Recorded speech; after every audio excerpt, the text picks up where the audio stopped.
The Jon Anik and Kenny Florian podcast. Jon Anik and Kenny Florian. I f***ing love them. I can't get enough of them. Let's hear that Boston next. Big jab there from Duffy, and Frank Mir is hurt now. Down goes Duffy, out cold. Frank Mir does it again. Rock'em sock'em robots here. Oh my goodness. Hyperbole. There are a couple of absolutely self-involved bullshit artists. Here are your hosts, Jon Anik and Kenny Florian.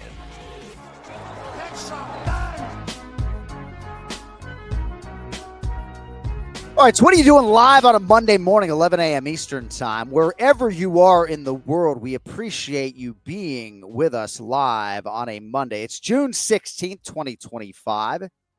No, it's June 23rd, actually. My headliner in my script is wrong. It really is June 23rd. I should know. It's my son's birthday. He's 7 today. Hey. Hello. Hey. Nice. Hunter. Happy birthday, Hunter. We'll see how you're doing when you're 8. A lot of work to do this year for the H-man.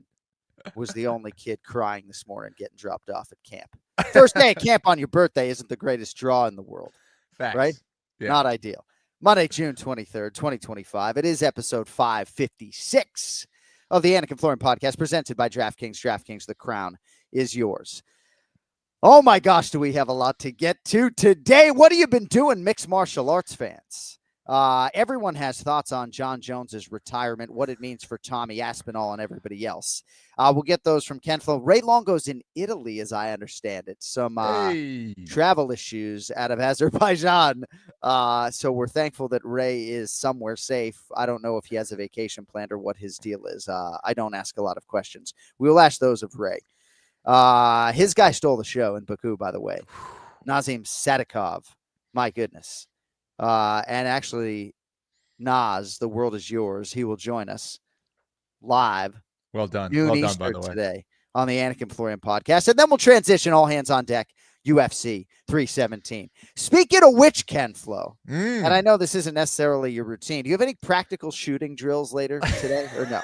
Do you? I already banged those out, dude. I banged those out around 7:30 in the morning. So. Oh, right. done. Outstanding. Yeah. Well, it's a good thing. Because it's time for the Cuervo first shot of the fight weekend, presented to you by Cuervo. So it is UFC 317, Topuria versus Oliveira, Alexandre Pantoja versus KICKOFF France. And I got my Cuervo in my shot glass right here. I actually bought a couple of nips and poured it in here because we wanted the effect of the beautiful shot glass as we bring in UFC 317. Of course you did. Of course you did. Yeah. All right. Cheers to the first shot of the weekend presented by Cuervo. Let's go. Almost went coffee chaser, but I didn't. Almost went coffee chaser, but I didn't. So UFC 317, Ken Flo, quickly before we dive into all of the Jon Jones, Tom Aspinall stuff. Ilia Topuria and Alexandre Pantoja are the two fighters that are favored, perhaps prohibitively, to get the job done this weekend. Topuria against Charles Oliveira, Alexandre Pantoja against KICKOFF France. Your prediction is coming up about 90 minutes from now live, but some treetop thoughts about UFC 317 off the top of the show if we could.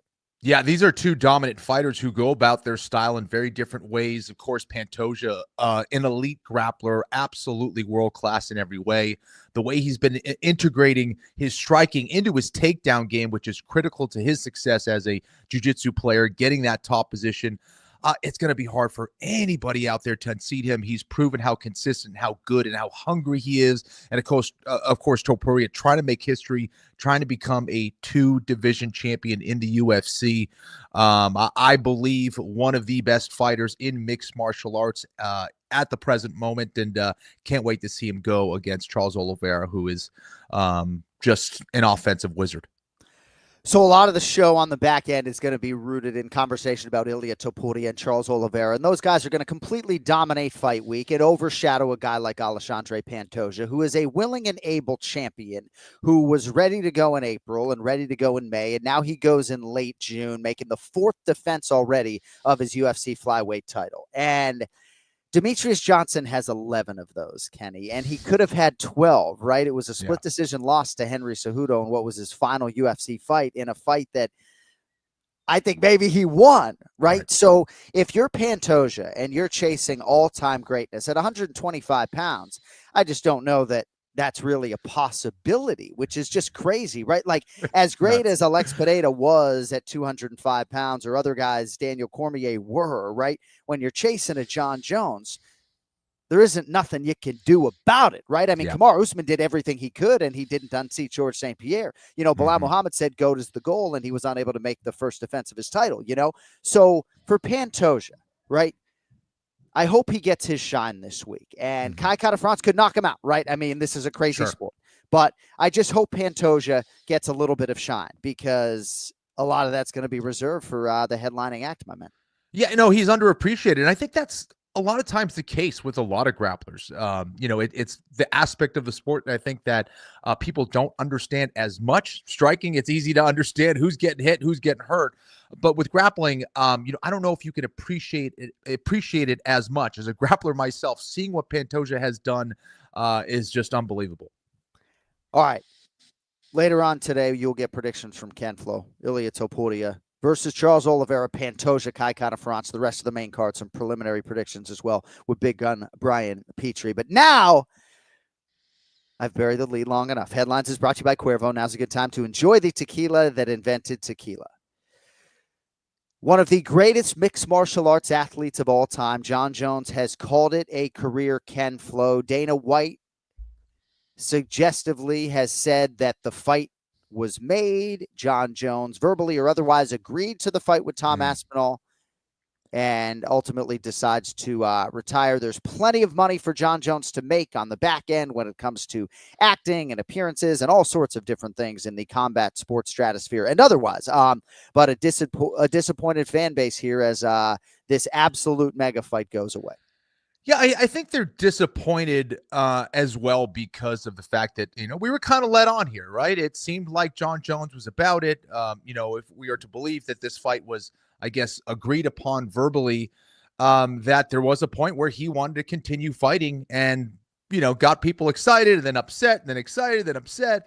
And here we are. And now it seems like he wants to retire. Is he going to retire, though? I don't know. I'm not so sure. But again, assuming he is done, like you said, there are a lot of ways for him to make money if that is one of his you know, things that he wants to pursue. I don't think he needs the money at this point, and I think that's another part of the equation as well. And yeah, when you have a pristine record like that as well, I don't know if he wants to damage that. That might be a part of it. But then when you take that space away from the sport and you give yourself time to really think about it and see how you feel, maybe that was the big shift for Jon Jones. The masses want truthfulness, right? And Jon Jones is oft criticized, sometimes rightfully so. George St. Pierre is not, right? I mean, you had to look far and wide to find people who maybe were critical of George St. Pierre when he came out of retirement to fight Michael Bisping for the middleweight championship and then did not defend the belt, right? But masses deserve and want truthfulness, right? And perhaps Jon Jones was of an appetitive nature for this fight at one point in time and then wasn't a few months later, right? Yeah. Maybe he was trying to wrap his head around sort of the 6 months of preparation for Tom Aspinall at specific points in time. But as we have said in the past, there have been extended layoffs for Jon Jones, some because of torn pectoral muscles, other layoffs just out of design by him, right? So I felt like this fight was going to happen. I didn't have any inside information that it was verbally agreed upon, and we take Dana White at his word, you know, but I have some quotes from Demetrius Johnson that I'm going to get to, but why do you think, before I get to these comments, why do you think Jon Jones was for this fight and then ultimately decided against it? Do you believe that it was legacy preservation? Do you believe that, not unlike Amanda Nunes, he might come back in 18 months? Why? Or do you think he never intended to take the fight? Sorry to put you on the spot. No, not at all. And again, I'm speculating here. I do not know. I don't have any inside information. What do I think? I think that Jon Jones has always kind of struggled with the discipline aspect of the sport and how he approaches it. Talent, it's unquestioned. He has been blessed with an insane amount of talent, and that has often got him through some very difficult times through camps, I'm sure, and through fights themselves. We have seen that. But because you are blessed with so much talent, sometimes discipline and putting in that hard work can be a difficult aspect to it. It's paradoxical in a lot of ways. And I think that for Jon Jones, having that time away from the sport, I wonder if he started questioning some of the hunger and his willingness to train. He had said that he wasn't training for a very long time. That was kind of the signs where I kind of was scratching my head wondering, is this fight going to happen? And I think he probably felt that, hey, I'm not going to be training anytime soon. I'm not sure I really want to train. And if I'm fighting someone like Tom Aspinall, right, you need that hunger. You need that time in the gym. So, again, that does not mean that he was afraid of Tom Aspinall or didn't want to fight him. If he's prepared, I give Jon Jones the advantage against anybody in the world. The Hunger Games, right? Did he have the hunger, right? And what type of training camp preceded the Ciryl Gane fight? What type of training camp preceded the Stipe Miocic fight? Because I think we can all agree, skill for skill, this looks like a decidedly different challenge than those two. Let me get to these Demetrius Johnson comments. And sometimes I almost wish that we sort of had a live radio show where people could call in right now, because I do want the thoughts of the fan base. But this is from Demetrius Johnson's YouTube channel. Deep down inside, I think Jon Jones, after he beat Stipe, I think he was totally down to fight Tom Aspinall. And I think Jones asked the UFC for $30 million, thinking the UFC was not going to give that to him. Maybe this whole night bender and mushrooms with this chick changed his whole mindset. I don't know about that. Allegedly. But this is the thing we will never know. I don't even know about that until reading this quote. But yeah, we'll never hear from Jones's mouth on why he didn't take the Tom fight. And therein lies the rub and the problem for a lot of people, right? As DJ says, we'll never hear from Jones's mouth as to why he didn't take the Tom Aspinall fight. I don't understand why he didn't fight him. And if Jones was like, dude, I wasn't going to fight him. He's young. He's athletic. He's dangerous. I don't want to risk my legacy. Perfect. That's all I need to hear. But I don't know how many fighters in Jones's position would actually come out and say that. You know, we finally have heard from Amanda Nunes, who has said she just needed a break. I don't know that that applies to Jon Jones, right? Because he has not of late had that breakneck schedule. He did for a time, but he's barely fought since Dominic Reyes in 2020. Let me just close out the DJ quote real quick, Kenny. Yep. He says he retires and there's this cloud over his head. You ask the casuals, they're not going to know about the strip belts, the loss to Matt Hamill. You know, there is this cloud. Your mic is hot. Yeah, so I'm glad you brought up the Dominic Reyes fight, because I think that period, that stretch of time, 2019, it was it started with Anthony Smith, then it was Thiago Santos, then it was Dominic Reyes. Those were some uninspired performances from Jon Jones, in my opinion, and in a lot of people's opinion, right? I think that those guys gave Jon Jones a very difficult time. Why? Because Jon Jones was not motivated by that. And he understood very well, I think, after that period that, you know what? Okay, my talent can get me pretty far, but someone as talented and as dangerous as Aspinall, if he's hungry and I'm not going to put myself in that situation. So we'll get to the Aspinall stuff, to be sure. He is the undisputed UFC heavyweight champion. A lot of us were sort of proceeding as if there were two undisputed champions, right? I consider the Blades defense a defense of the heavyweight championship. Now, Daniel Cormier came out and said, you know, if I were the heavyweight champion, I would have already fought Tom Aspinall. And I think a lot of that is true, right?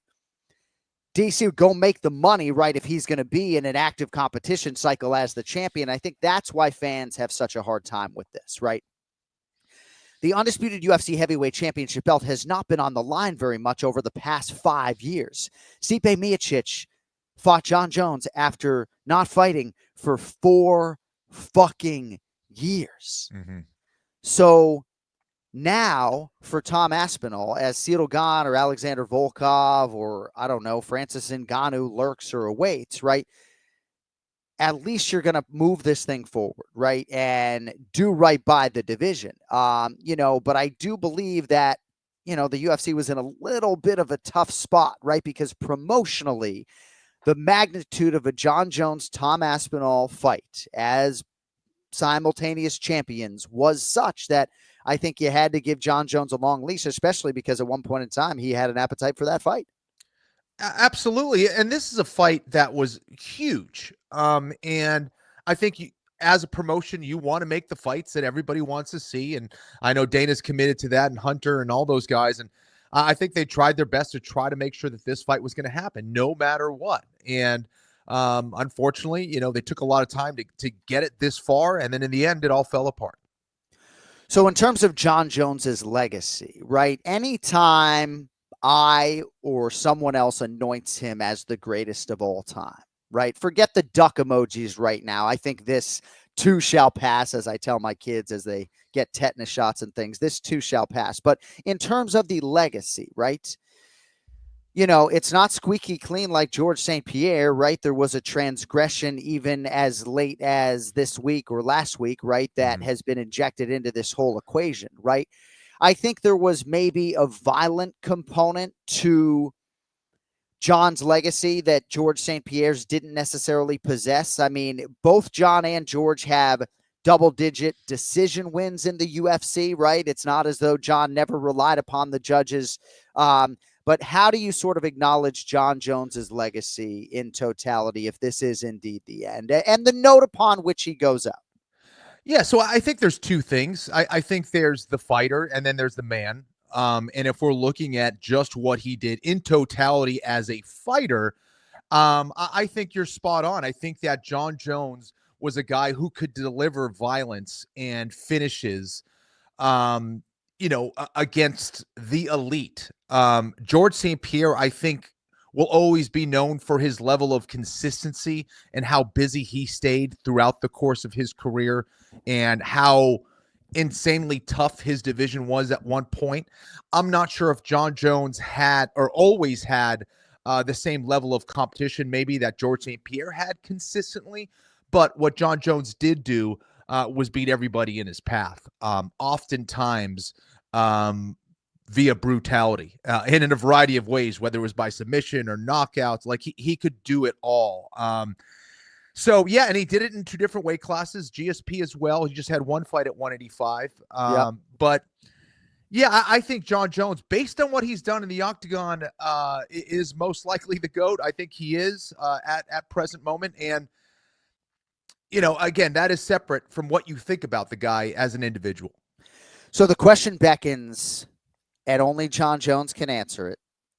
Why, if Dana is to be taken at his word, were you about it at one point in time, and did you become not about it, right? And certainly the way this all went down, I don't think it's a great note upon which to go out. I don't know that Jon Jones much gives a shit about that. Certainly judging by my Instagram comments when I try to acknowledge, just some of his genuineness with the fan base over the years is suggestive to me that people are angry because they feel, as you sort of led on. And I don't like this as a note upon which to go out for Jon Jones. I think you and I are in agreement that he wasn't ducking Tom Aspinall, right? But if you were to say there was 5% legacy preservation here, and that is ducking, then so be it. I just think when he tried to marry all factors, the hunger and the motivation that I'm going to need to beat this individual and the risk versus reward, the monetary gain maybe wasn't enough. Yeah, and I would ask, someone like Daniel Cormier, who has been successful at the highest levels, even him with everything he has achieved, I would also go ahead and ask him, well, would we trade some of those losses if we could turn those all into O's? Like, let's say, you were undefeated and stayed a little less busy or didn't take the fights at some of the times that you weren't ideal for you. Would you go back and do it differently? Yeah. I don't know. I think that's an interesting question as well. And everyone approaches it, in a different fashion, but yeah. Well, at some point, maybe we'll get something resembling an answer from Johnny Bones. But, I just have to say, at least in terms of his connectivity with fans in person over the years, in terms of looking individuals in the eyes and making them believe that he cared and sort of giving them a moment, I've seen it time and time again. So that is front of mind for me, as is him sort of choking out Lyoto Machida and unceremoniously sort of dropping him down. Massively disappointing that we won't get this fight. Certainly disappointed for Tom Aspinall in terms of his legacy that he won't get this fight. But when Tom Aspinall said, I believe, Kenny, in August of 2024 that he was going to retire Jon Jones without fighting him, yes, those words were prophetic, but certainly not outrageous, right? Jon Jones is the ultimate competitor. And, I just think that there was going to be a thoughtfulness with which he approached this fight. And ultimately, he decided that he was going to be against it, at least right now.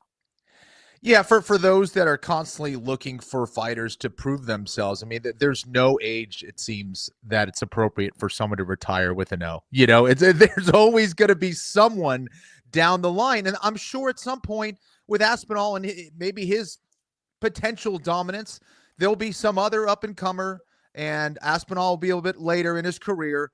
And, they're going to go, well, Aspinall didn't fight this guy. He decided to retire at this point. So, I don't know. It's tough. But, Jon Jones, of course, didn't do himself any favors by, trying to make the fight happen and then in the very end just dropping out. Well, congrats to Jon Jones on a miraculous career. Congratulations to Tom Aspinall on being promoted, rightfully so, to the undisputed UFC heavyweight champion. You think it's going to be Ciryl Gane, Ken Flo? As of right now, that's kind of the guy that I see that would be the best fight, the most interesting fight right now. I think there's other guys like Volkov and, Pavlovich and all those guys. Curtis Blades, look good. But the one that's most intriguing to me, I think, is Ciryl Gane. So Tom Aspinall fought Alexander Volkov, I believe, in 2021. I'm looking this up, not now, but right now. Yeah, March 19th, 2022. He submitted him with a straight armbar at 3:45 of round 1.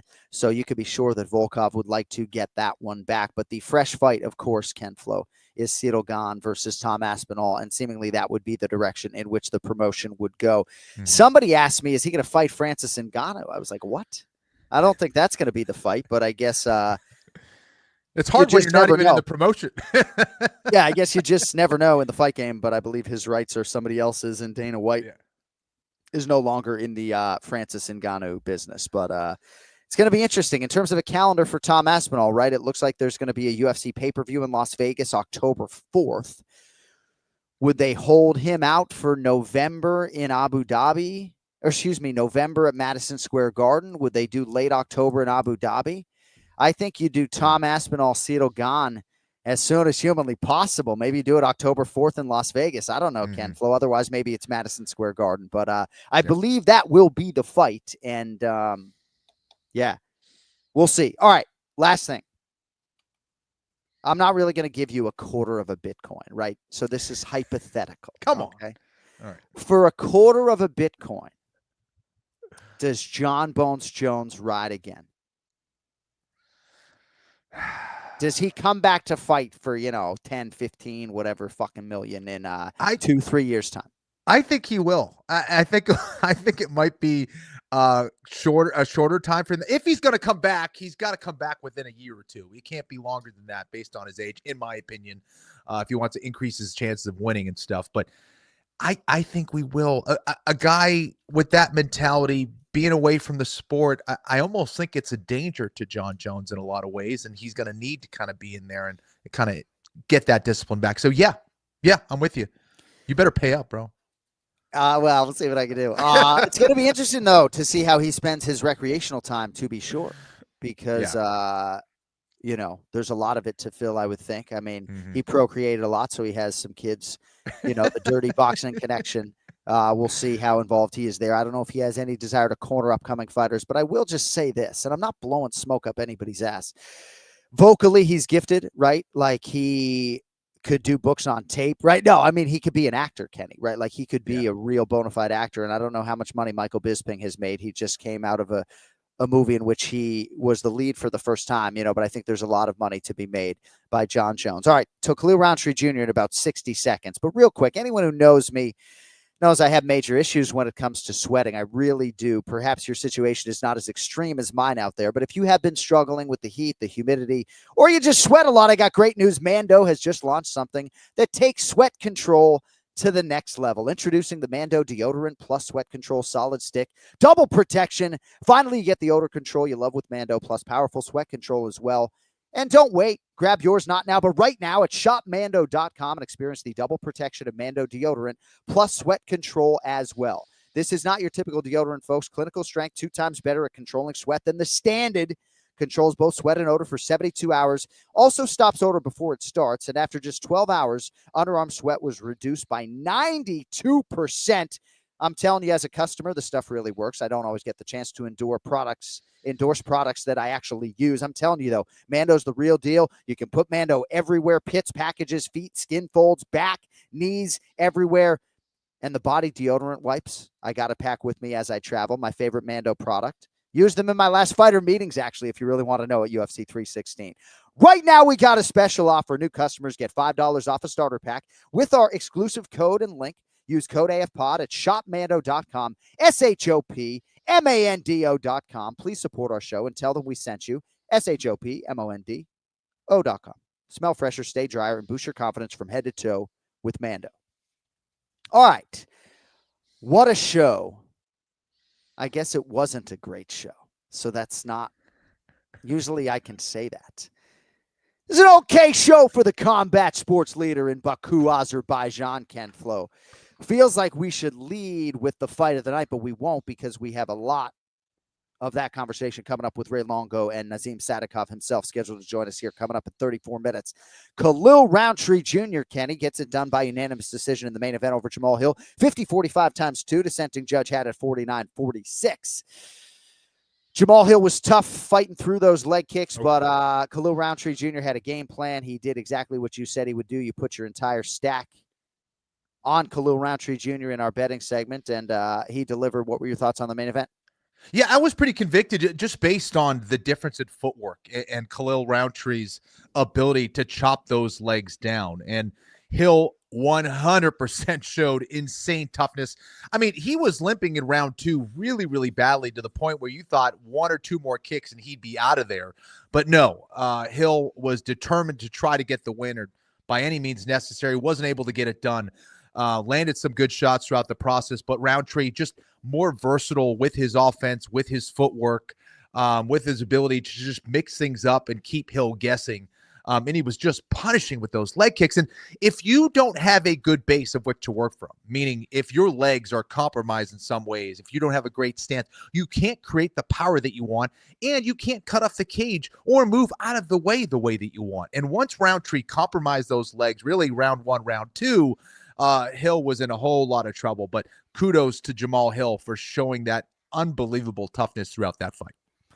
So some fighters believe that it is their responsibility to entertain the masses. But I think when it comes to the elite levels and a title eliminator like this, standing on the napkin in the center of the octagon with an athlete as powerful as Jamal Hill makes no sense competitively, financially, career-wise, right? I mean, it'd be like me,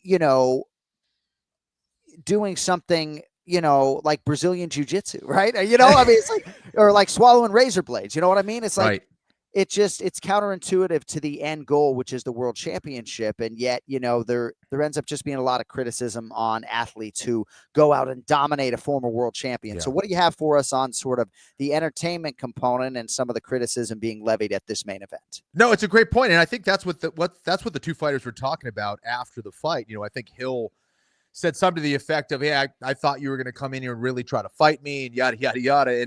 And Rountree had to do what he needed to do to get the W first and foremost. Now, first of all, I don't think it was a boring fight. I thought it was a technical fight. I thought he was very strategic, but I don't think it got close to the level of boring, in my opinion. Maybe not the most exciting fight, but I thought there were some great moments from both guys, by the way. And Jamal Hill is way too dangerous for you to stand in front of him. That was going to be Hill's best chance to win the fight. And even with the approach that Rountree took, he still landed some really big shots on Khalil that would have rocked a heck of a lot of people out there. So Rountree's got a chin. He's durable. Hill still very dangerous, still very precise. And because of that lack of footwork, that's what he wanted. He wanted Rountree to be in front of him, but Rountree's best chance of winning that fight was to kind of stay on his bike. So what are your thoughts on Jamal Hill now moving forward? I do think getting more experience is good, right? He did come off Dana White's Contender Series, right? And then there was the Achilles injury after he won the belt. So I do think accruing experience like this and 25-minute experience and fighting through that type of adversity. It was interesting they weren't icing the leg, but I think fighters have different approaches on that. But what do you have for us on Jamahal Hill moving forward? Because you can't say unrealized potential. He's got a fucking undisputed UFC light heavyweight championship belt at home, but I do think that relative to some people's expectations, you know, this is a setback against a guy who for a while was sort of middling in the UFC. Yeah, and John, I would say this. It's a blessing and a curse to win the belt at certain stages of your career. And I think that's why if you find some success early in the UFC, it can give you a tough time moving forward, because now people expect a whole lot out of you, and the UFC is going to try to match you against other great fighters. And I think at this point, because Jamahal, I think, should really develop his footwork and maybe some other aspects to his game, I think he needs a reboot here. I think he needs to kind of get away from just fighting the true elite in the division, rebuild, get some fights where he can work on his skills, and then kind of climb up the hill a little bit slowly. You know, it may be an unusual approach, but I think in this stage, if he wants to have longevity with his career, I think he's going to be better off doing that, as opposed to now he fights some other hammer and now he's looking at, you know, some crazy losing streak and potentially getting kicked out of the UFC. So not to say that that's what's going to happen, but I think that's Jamahal's best approach moving forward. Yeah, I just think all in. I think if Jamahal Hill goes all in, he can realize the world title again at 205 pounds. Go ahead, Ken Florian. And I'll say one other thing. I think it's very important for fighters to know who they are and what got them to that point in their career. And while Jamahal Hill is absolutely talented, I think what got him to where he was a humility, was a good work ethic, and consistency. And he needs to go back to that. Sometimes it's easy to go, you know, oh yeah, I'm absolutely blessed and I'm so talented. I don't need to work on things. I have all the skills that I need right now. I'm a former champion. And you start telling yourself these things, and it can be very corrosive to your ability to kind of progress. And I'm not saying that's the case, but I think for Jamahal Hill, he needs to go back to being that humble, hardworking guy, and just grind in the gym to come back with some new skills. Like that word corrosive. Speaking of coming back with some new skills, I'm going to try to use that on the UFC telecast this week. I'm going to try to use the word I'll take a drink at UFC 317. Maybe I can start doing a word of the show. Now, we don't want to take it out for the live broadcast. Corrosive is a great word, though. I would like to read to you some quotes from Dean Thomas. These came on the front end of the fight between Khalil Rountree Jr. and Jamahal Hill. This was Dean Thomas to MMA Junkie. I'm leaning towards Hill to knock out Rountree. The reason being Khalil looked fantastic against Alex Pineda, but that was his moment, and sometimes fighters just have that moment, and then they go back to what they really are. And I'm not saying Khalil Rountree is not a great fighter. He's a very dangerous fighter, but I think he rose to the occasion with Alex Pineda, and then we're going to automatically assume that's his new standard. Me personally, says Dean Thomas, I don't necessarily assume that's his new standard. I think he rose to the occasion, but I still think he's a good and dangerous fighter, but not an elite world championship level fighter. I think Jamahal Hill has that ability in him, you know, and then he goes on to say what he says about Jamahal Hill. So to what extent do you think that Khalil Rountree Jr. can be a world championship level fighter if the world champion right now in that division, the standard that we're judging him upon, is Magomed Ankalaev? Well, I understand Dean's point. I would disagree slightly on that. I think that striking-wise, he certainly shows that he can be world-class and can be a championship title holder in the UFC. I think that I'd still like to see a little bit more of his takedown defense and maybe some grappling on the ground. But from what I've seen, I think that what he did against Alex Pereira actually gave him a peek into what he's capable of and actually can rise him up. So I'm seeing a little bit differently, maybe perhaps a little bit more optimistically, but can that be the case of what Dean said? Yeah, that definitely could be the case, but I see it a little differently. How do you see a fight between Khalil Rountree Jr. and Magomed Ankalaev going? Now, let me cut you off. It's probably going to be Yuri Prochazka or somebody else first, right? But like he can't be competitive in a kickboxing match with Magomed Ankalaev. Is Magomed going to just take him down? And maybe But right, like I mean, I don't know. I mean, there's a lot of striking in the light heavyweight division. Absolutely, and I give him a chance to knock out anybody or hurt people. Again, we've seen Ankalaev struggle with leg kicks. Rountree, that's his specialty. And the guy's got knockout power. He landed some serious shots. And again, kudos to Hill for eating a lot of big shots with punches from Khalil. So Rountree's putting together a lot of combinations now, which he really didn't do before. To me, that's indicative of someone who is improving and getting more comfortable as a striker, which is a scary thought considering how dangerous a Rountree has proven to be. So, yeah, no, I see progression. I see improvement, and I see a guy who could hold the belt at some point, but I want to see more from him on the grappling side of things. That's where Ankalaev, I think, could be a threat with his takedown and ground and pound. I think John Reyes was actually campaigning for Khalil Rountree Jr. I think that's a fight that makes a lot of sense. Fight. Main event, excuse me. I wonder if those guys have fought before.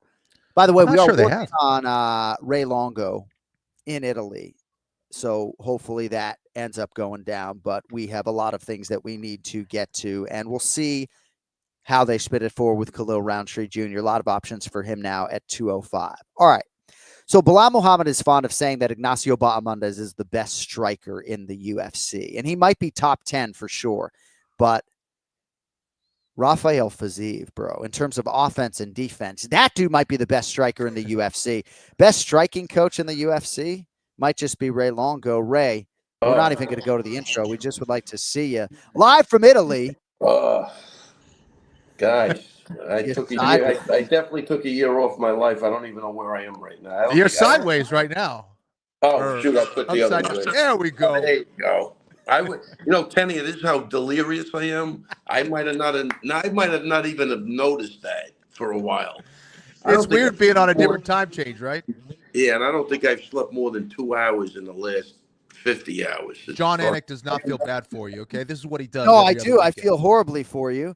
No, I think he might. This one he should feel bad. I mean, if I was, I tell you, Kenny, you got out of Turkey just in time. Kenny, I thought I was not getting out of there, man. That's scary, man. I had Seriously. a 7-hour layover, and it was, fuck, those minutes were going like hours. It was freaking, because I go, dude, I get stuck here, man. I'm fucking screwed. Now, who the hell, you people are texting you, hope you get home safe or praying for you. Like, right. Well, I'm in an older generation at this point. It's different. You know what I mean? Like, I'm watching the young people. They're just running around like nothing's going on. But, jeez. Wow. It was scary. Crazy, John, really crazy. Can you just chronicle real quickly for people who haven't maybe been tracking your every move, where you are? I assume your wife is still with you. Were you... Yeah.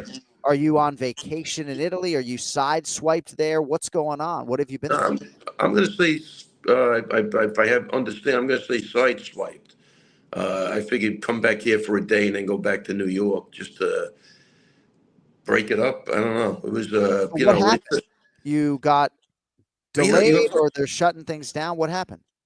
First off is everything starts off good. We go to Sorrento, beautiful place, beautiful place. Farm to table. I mean, it's like a 20-acre farm, private beach. It's just outstanding, right? And then I go to, I'm going to Baku, and I got friends telling me like, "What the fuck's the matter with you?" Like, there's like shit going on, some of that, whatever. It doesn't even matter. But I'm at the Naples airport. I get done eating, Kenny. I'm waiting for the check, and I'm hearing fucking scream, "Run! Everybody out!"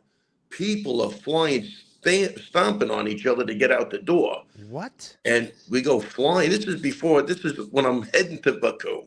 So, in my brain, I go back and I Google. So we get outside. So nobody really had an answer, but they said somebody must have sprayed something in the air conditioner vent and it smelled funky. And they they evacuated that place. People were fucking crying. I'm like, I didn't even get the Baku.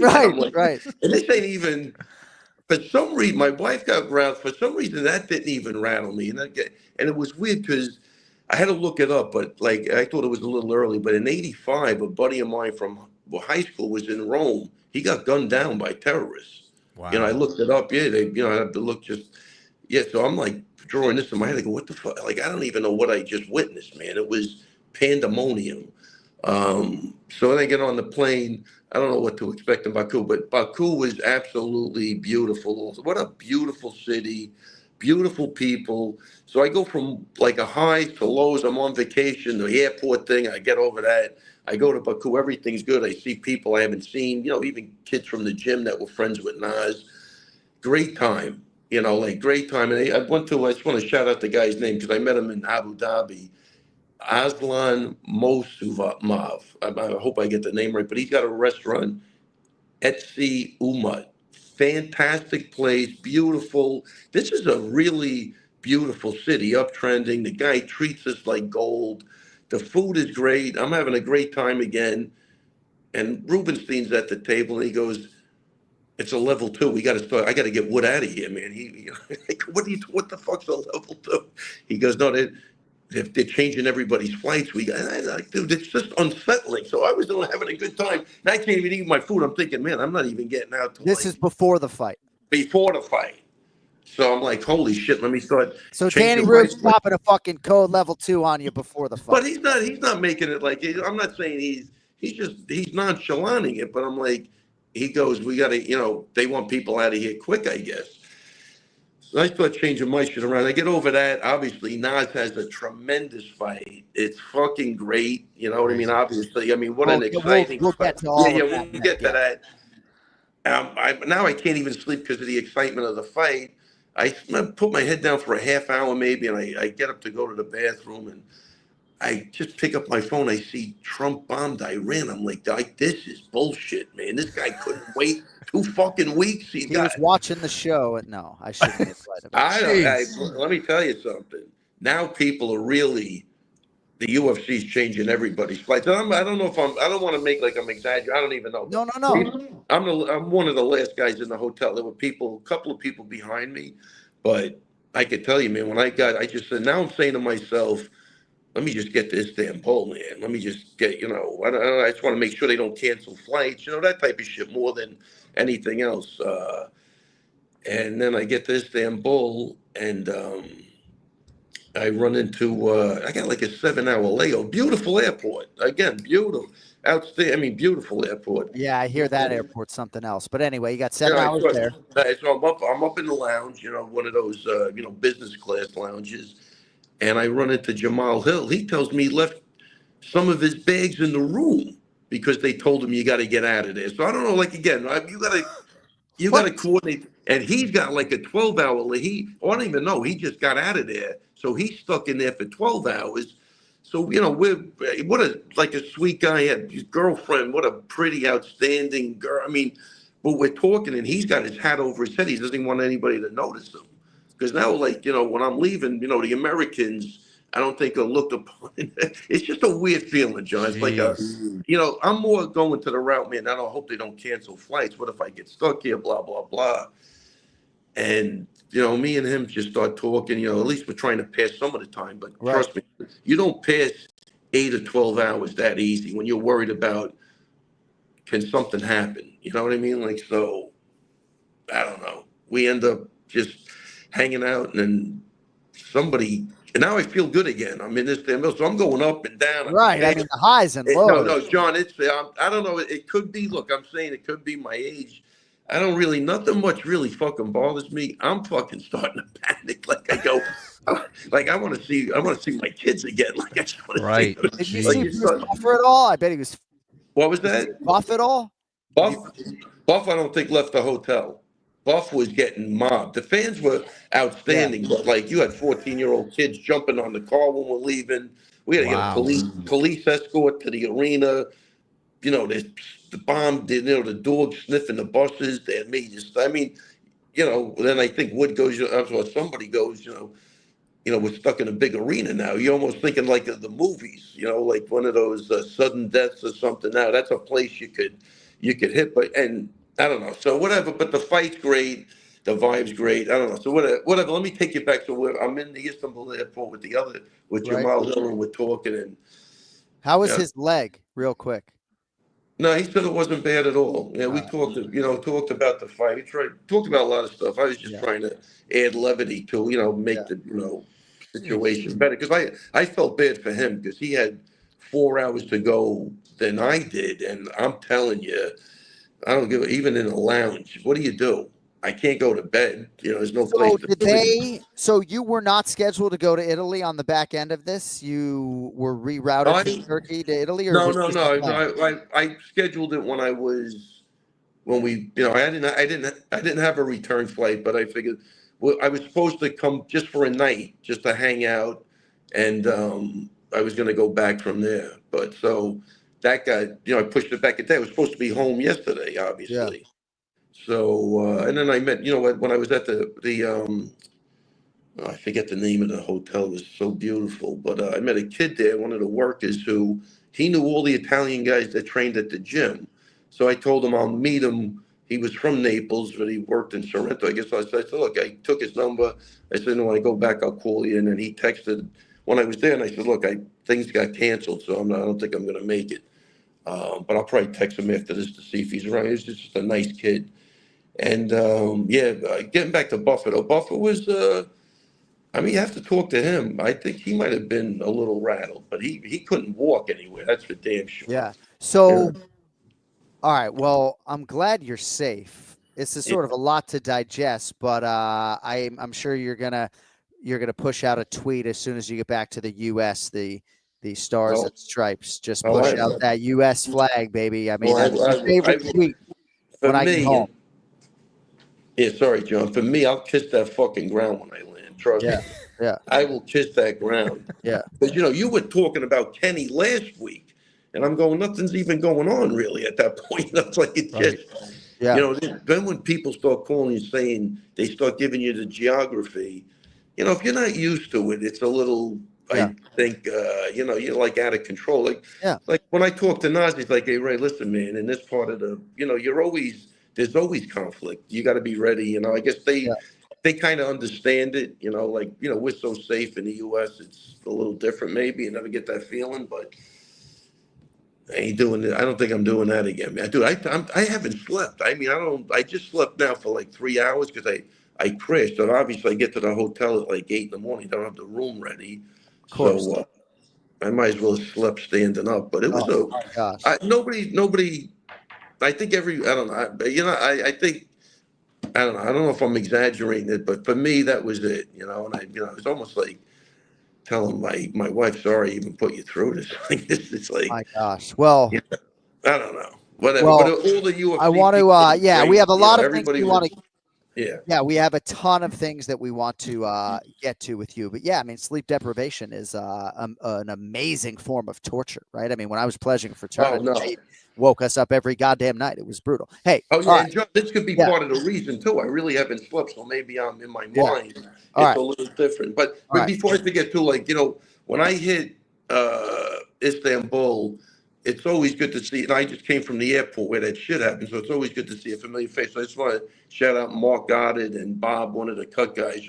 They were there. My flight, obviously, I think Danny, I don't know who, I didn't have a ride back. So now I'm in Baku with no ride at the airport. So Goddard, I thank you very much. Those guys, they definitely looked after me. They got the UFC.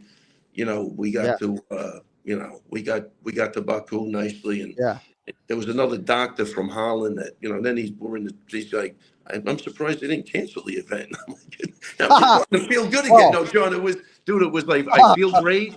I'm shitting in my pants. I feel great. Like, it was just weird. It might have been for no reason. It could have been in my head. I don't know. But I'm just telling you the way I was going down. Like, I go, cancel the event. Like, No, I think Buff and some others were maybe hoping that that pink slip might come in. They might actually cancel the event. Buffalo, I think is, but Bruce will agree with me, And another one of Naz's friends I want to shout out, this kid Musa, who's a great kid. He's from, obviously he's from there, but he lives in, I think, Austin now. Yeah. And he helped me out with the hotel because I would have been thrown out of the hotel early, because once you start messing with the flights, you start figuring out, holy shit, I got to get an extended stay. But you're not in America, man. Like, it's not as easy. I was going to pay for an extra room, and then he heard me talk, and he went over. Love him. Just good guy, great. So thank you, Moose. This is insane, Yeah, I owe a lot of people a lot of things. A lot of comfort. You know what I mean? So it was crazy. And you scared the crap out of me because last week on Monday, I listened to you. I didn't turn off the phone. You could see it in his face, like he's worried. And I'm like, I'm not even worried right now. And I think it was something like that, right? You Well, said, I think, we've all been there many times over, right? Certainly maybe not in this exact climate going to this country, but whether it was going to Abu Dhabi during COVID for several weeks at a time, there's just been a lot of different circumstances. So I could empathize with where you were. And I think I was just sort of saying, like, if this dick fuck's asking me, would you rather this before I'm going to Perth? No. So, all right. So how much time do you have? Because I'd like to try to be as much time as possible. All right.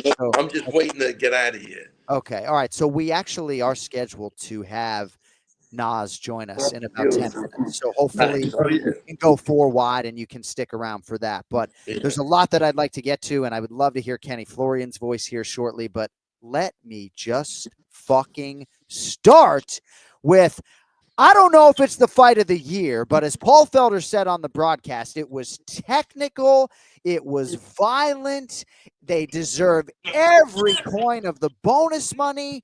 Nazim Sadykhov over Nicholas Mota by TKO at 4:17 of round 2. And man, if this event didn't need the fight of the year at that particular moment in time, congratulations, Ray. Yeah. I think with everything that you've just laid out, it's good that you were there to witness history. Oh, without a doubt. And again, look, I was at the first Russia show ever with Merab, which was a crazy trip. And now the first ever Baku fight with Nazi. So, these people are so proud of their heritage. And it's just, dude, I can't tell you, they're just great people. Like, it's hard to explain, but for him, it meant so much too. It was just super nice to be a part of. His dad is a great guy. I would do anything for that guy. And again, they're so proud of their heritage, and for him to do that in front of his hometown people, he's got to be treated like a king over there at this point. The fans were absolutely insane. I'm gonna say it was close to when Serra fought GSP in Montreal, the vibe, because, they were even getting us up to the ring. The only difference was in Montreal, people were trying to actually punch us as we were walking by. Yeah. They were fucking crazy. These people just wanted to touch you, I think, but they still had a lot of security to get us up there. So, great night. Naz is a fucking beast. Again, when he fought at the Garden, he said, look, I just want my this is Madison Square Garden. I want my Tyson moment or whatever. I forget what he said, but he wanted his MSG moment. He got that. And I said, look, you're too technical. You don't have to fight like this. And then I think he got his Baku moment, man. He went back to, Ray, it was crazy. Ray, it was crazy. Perhaps maybe not on the level of Merab versus Moraes with that comeback, but, he was in a little bit of trouble for sure, but then came back, showed how technical and how dangerous he is. What was going on in your mind when you were watching that fight?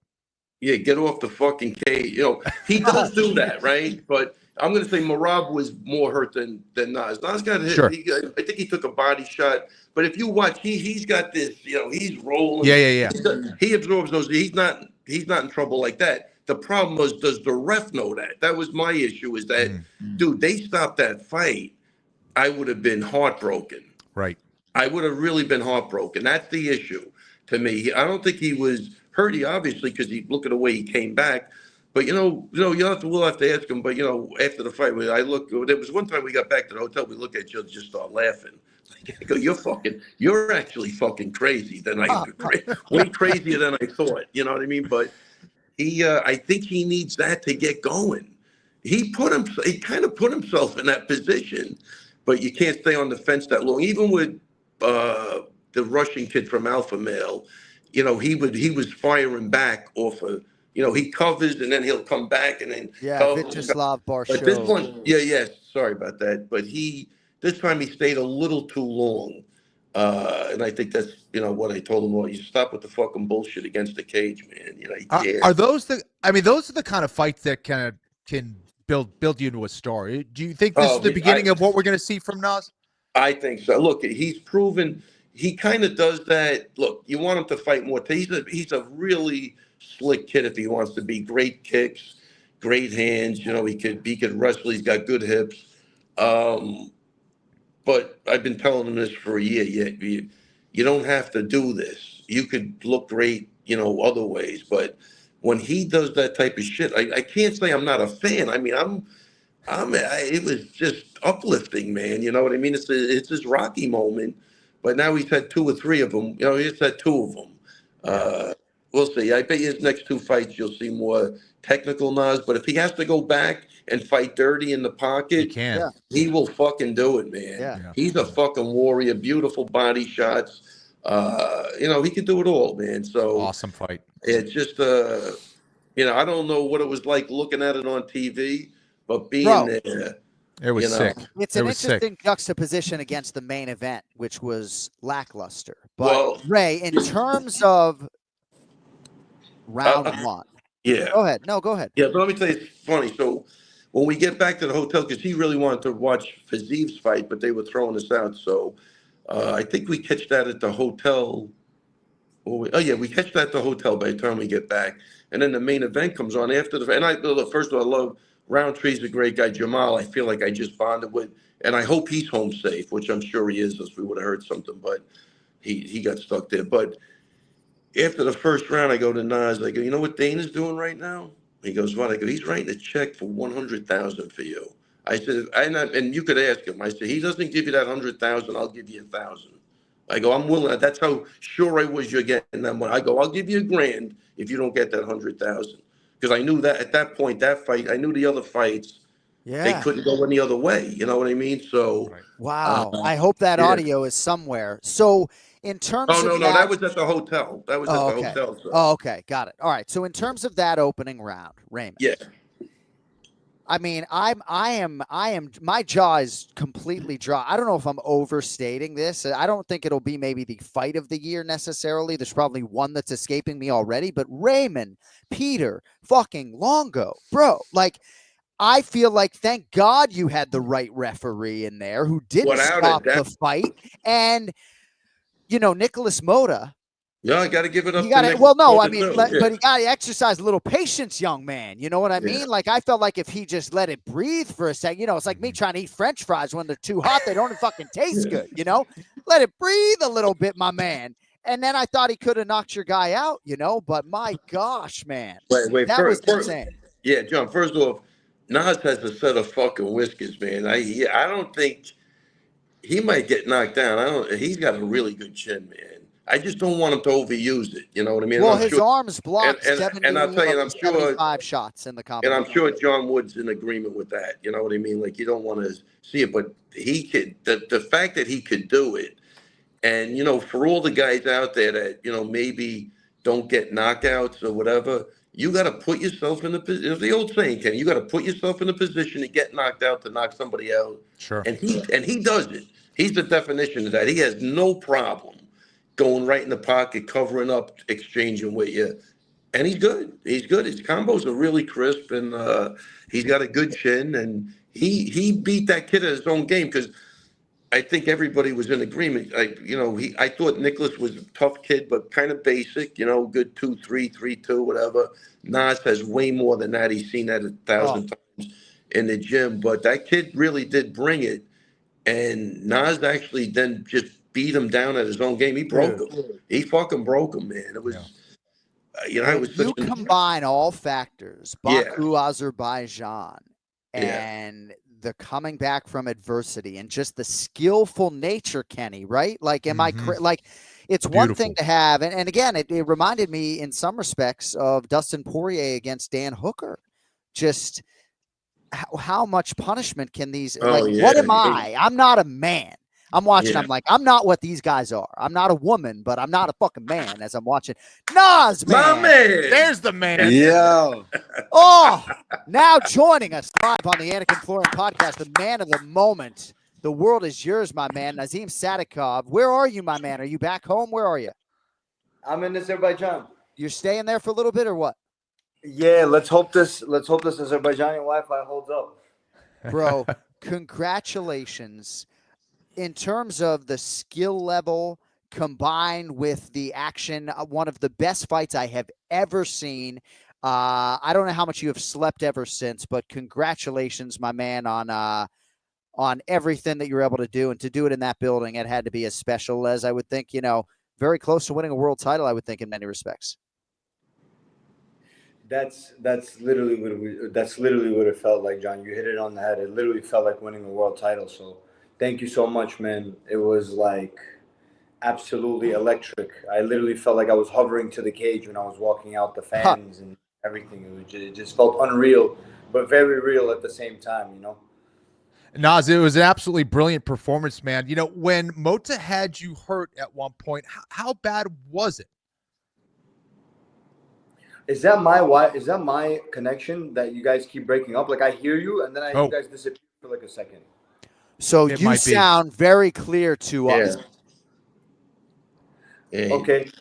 Okay. So I mean, did you ask how bad was I hurt? Yeah. How bad was it? It wasn't that bad. Obviously he was unloading a barrage of powerful shots, so I didn't want to let up on the defense. At the same time, he hit me pretty nice to the liver. I was okay, but he hit me nice. I felt it. It definitely put me on notice. Then he hit me once around to the head. And honestly, everything else was to the guard. I was seeing everything. I was conscious of everything. I didn't lose track. I didn't lose sight, not for 1 second. The thing that worried me the most was the referee. I saw him hesitate a few times. Like I saw him hovering over us.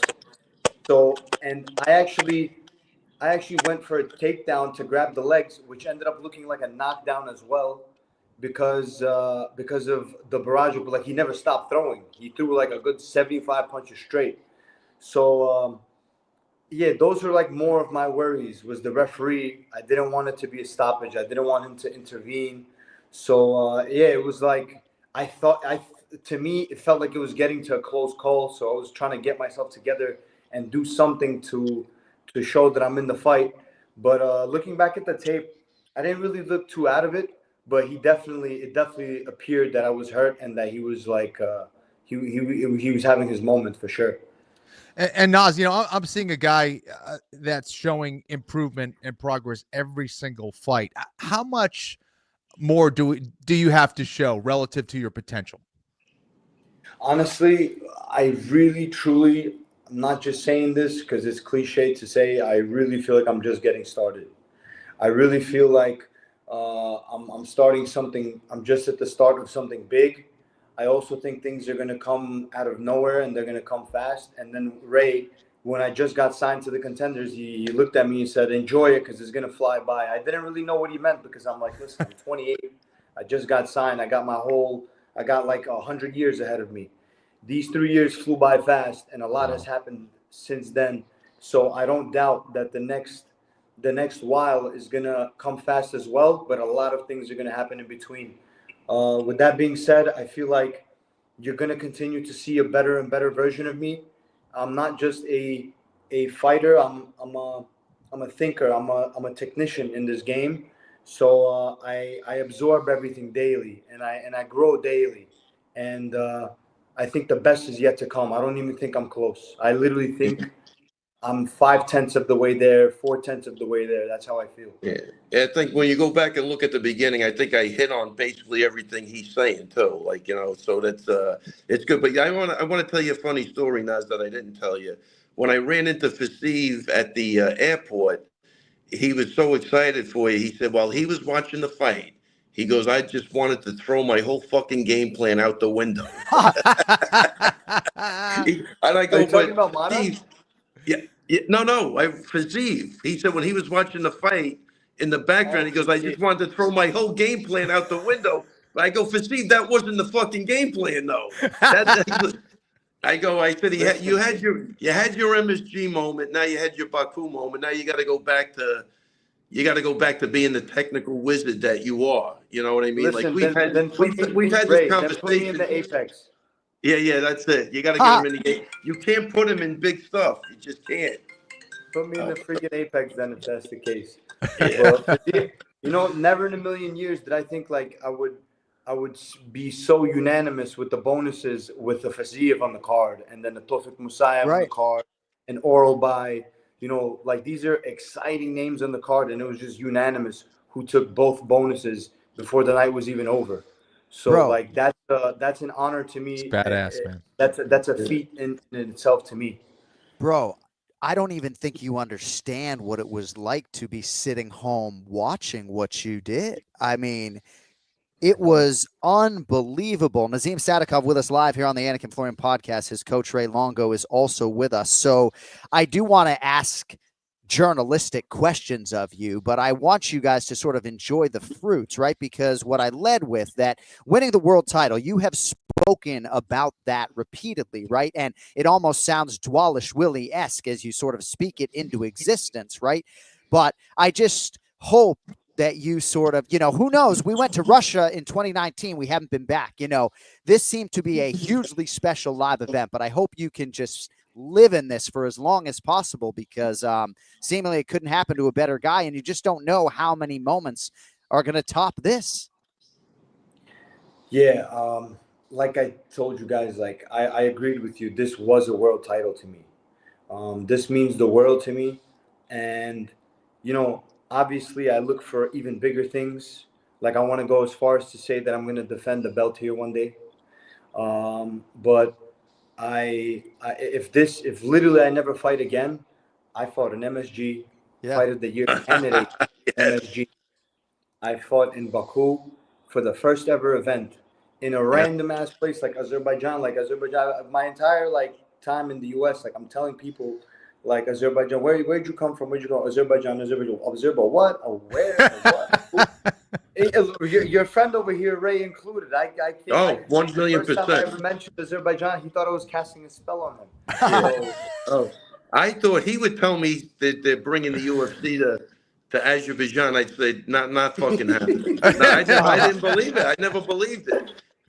So that's awesome. Anyone who follows you on Instagram at Nas_MMA knows that your left foot is a balloon, right? I mean, not a scratch on your face. I know your ear's a little bit compromised, and your liver, you said you almost threw up your own liver, but how are you physically after a fight that at the very least I think is going to hold up as one of the top 5 of the year?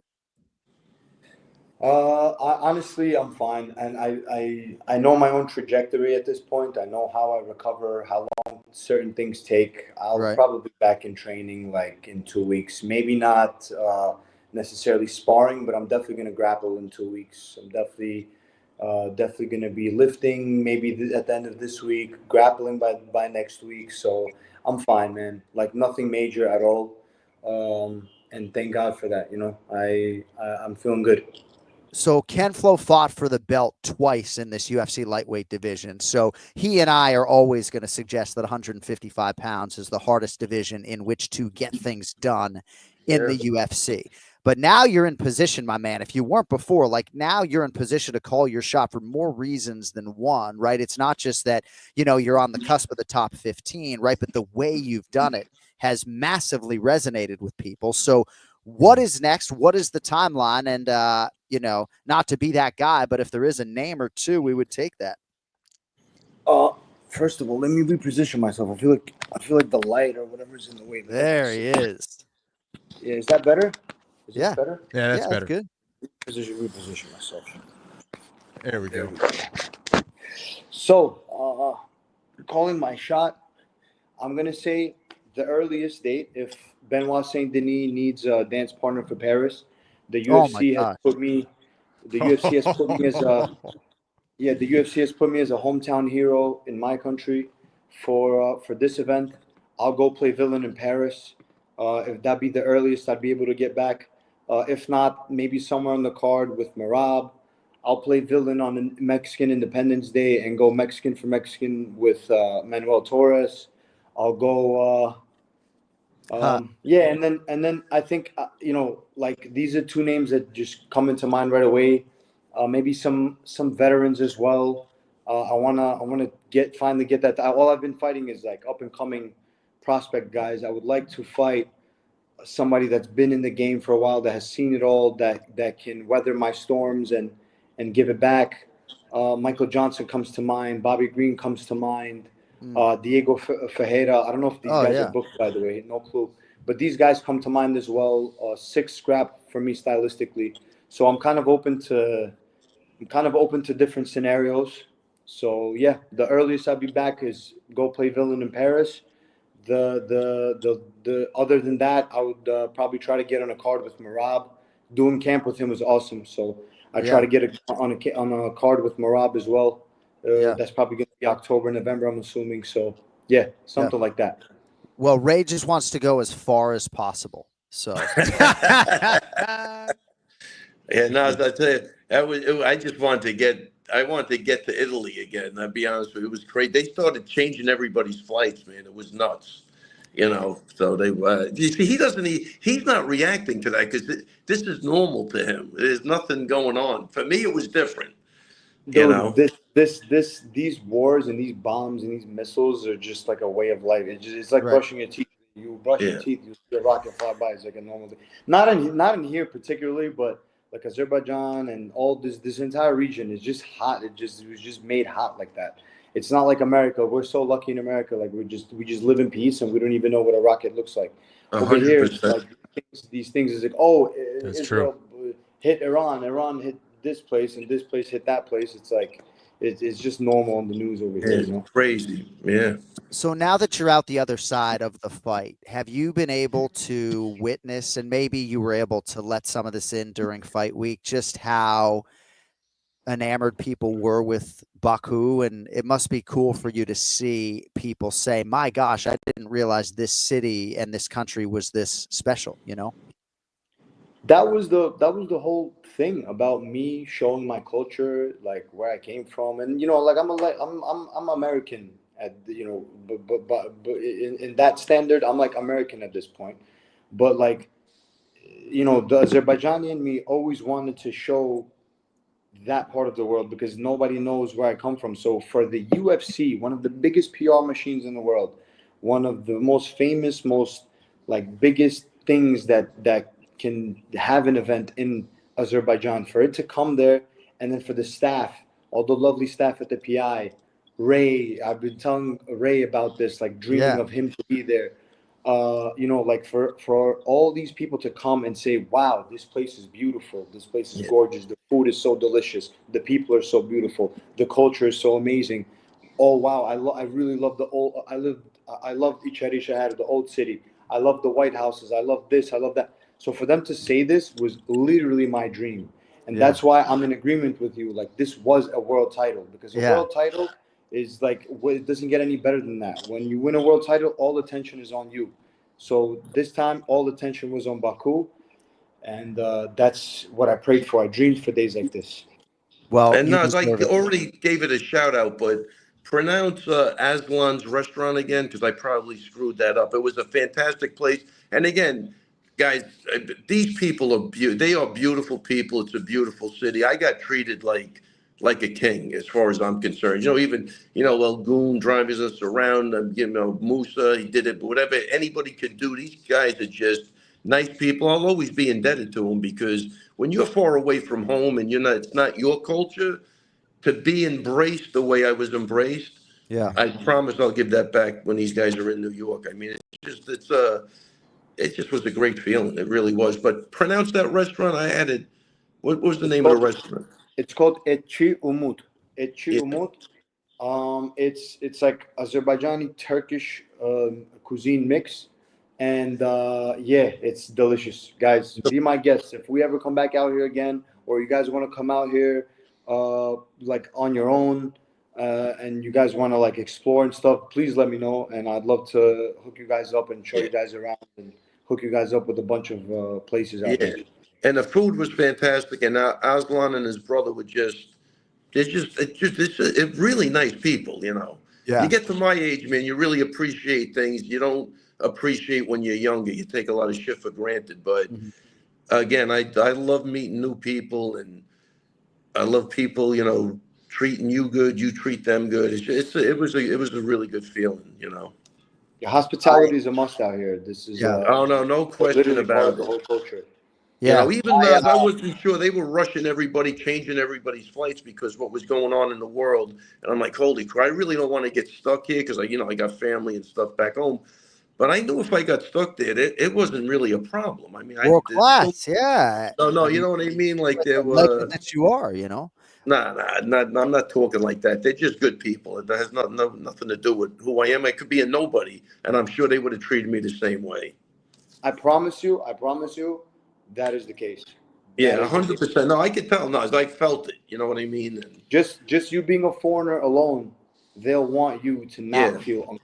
Yeah, 1,000,000%. It's a weird feeling, John. It's a really weird feeling because, you know, you do feel like out of place a little bit, you know, but you're never out of love. Like it's a crazy feeling, but it was really, really special. And I knew Nas just dreamed of this maybe ever since I met him. You know what I mean? And to watch it come to fruition, and even for his father, who, Nas, you know, I love Azim. I mean, he's just a salt of the earth type of guy. Again, I would do anything for him. He's just a likewise. We'll do anything for you too. You know, he's just a great soul. You know that. You know, and he shoots from the hip. You know what I mean? He's just to watch him see the excitement, you know, of his son doing what he did, and again, these are people that are really proud of their culture. It's just it was a really special time. It really was. If only he was a sweet soul to me when I got bad grades in school. But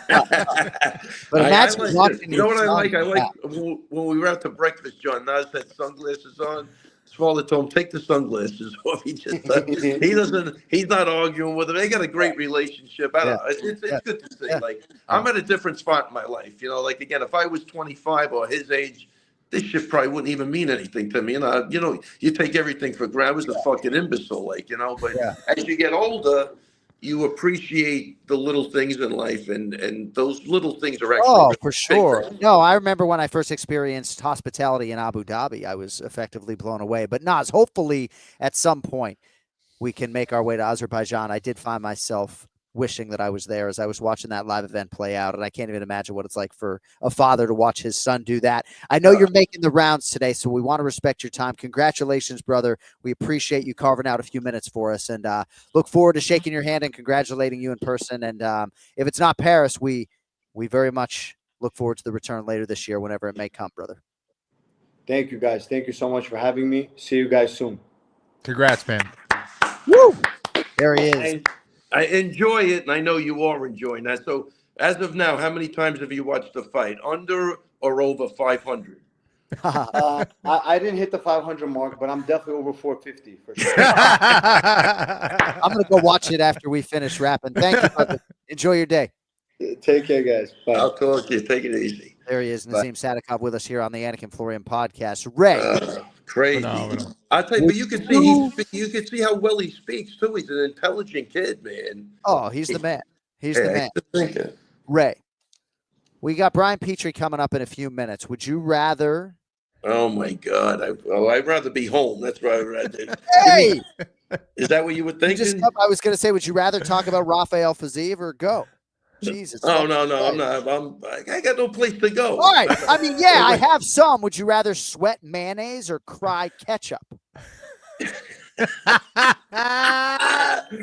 I can't. I'm too sleep deprived. I can't do this. What was it? The sweat.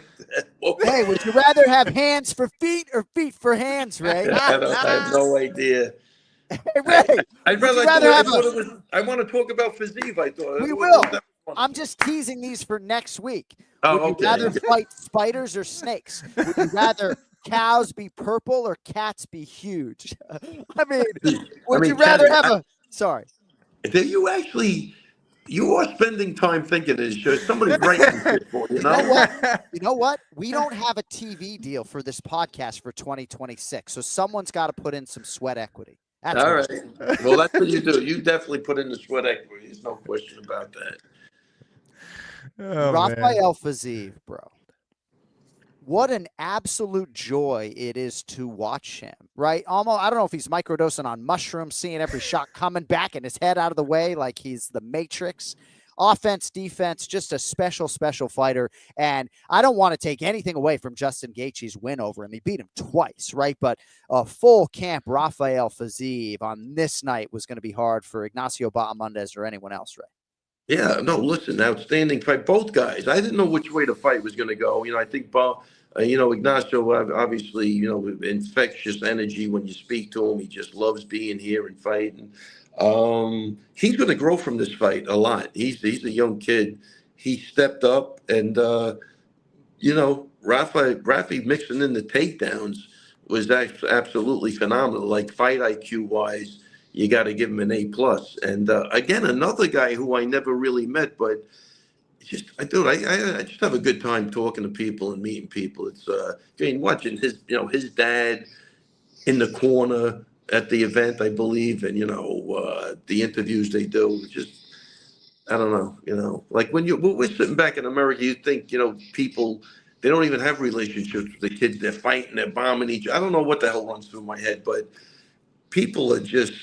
There's a lot of good human beings out there, and I don't want to get crazy, but there's absolutely no reason for fighting the way this shit is going down, man. I don't get it at all. Yeah.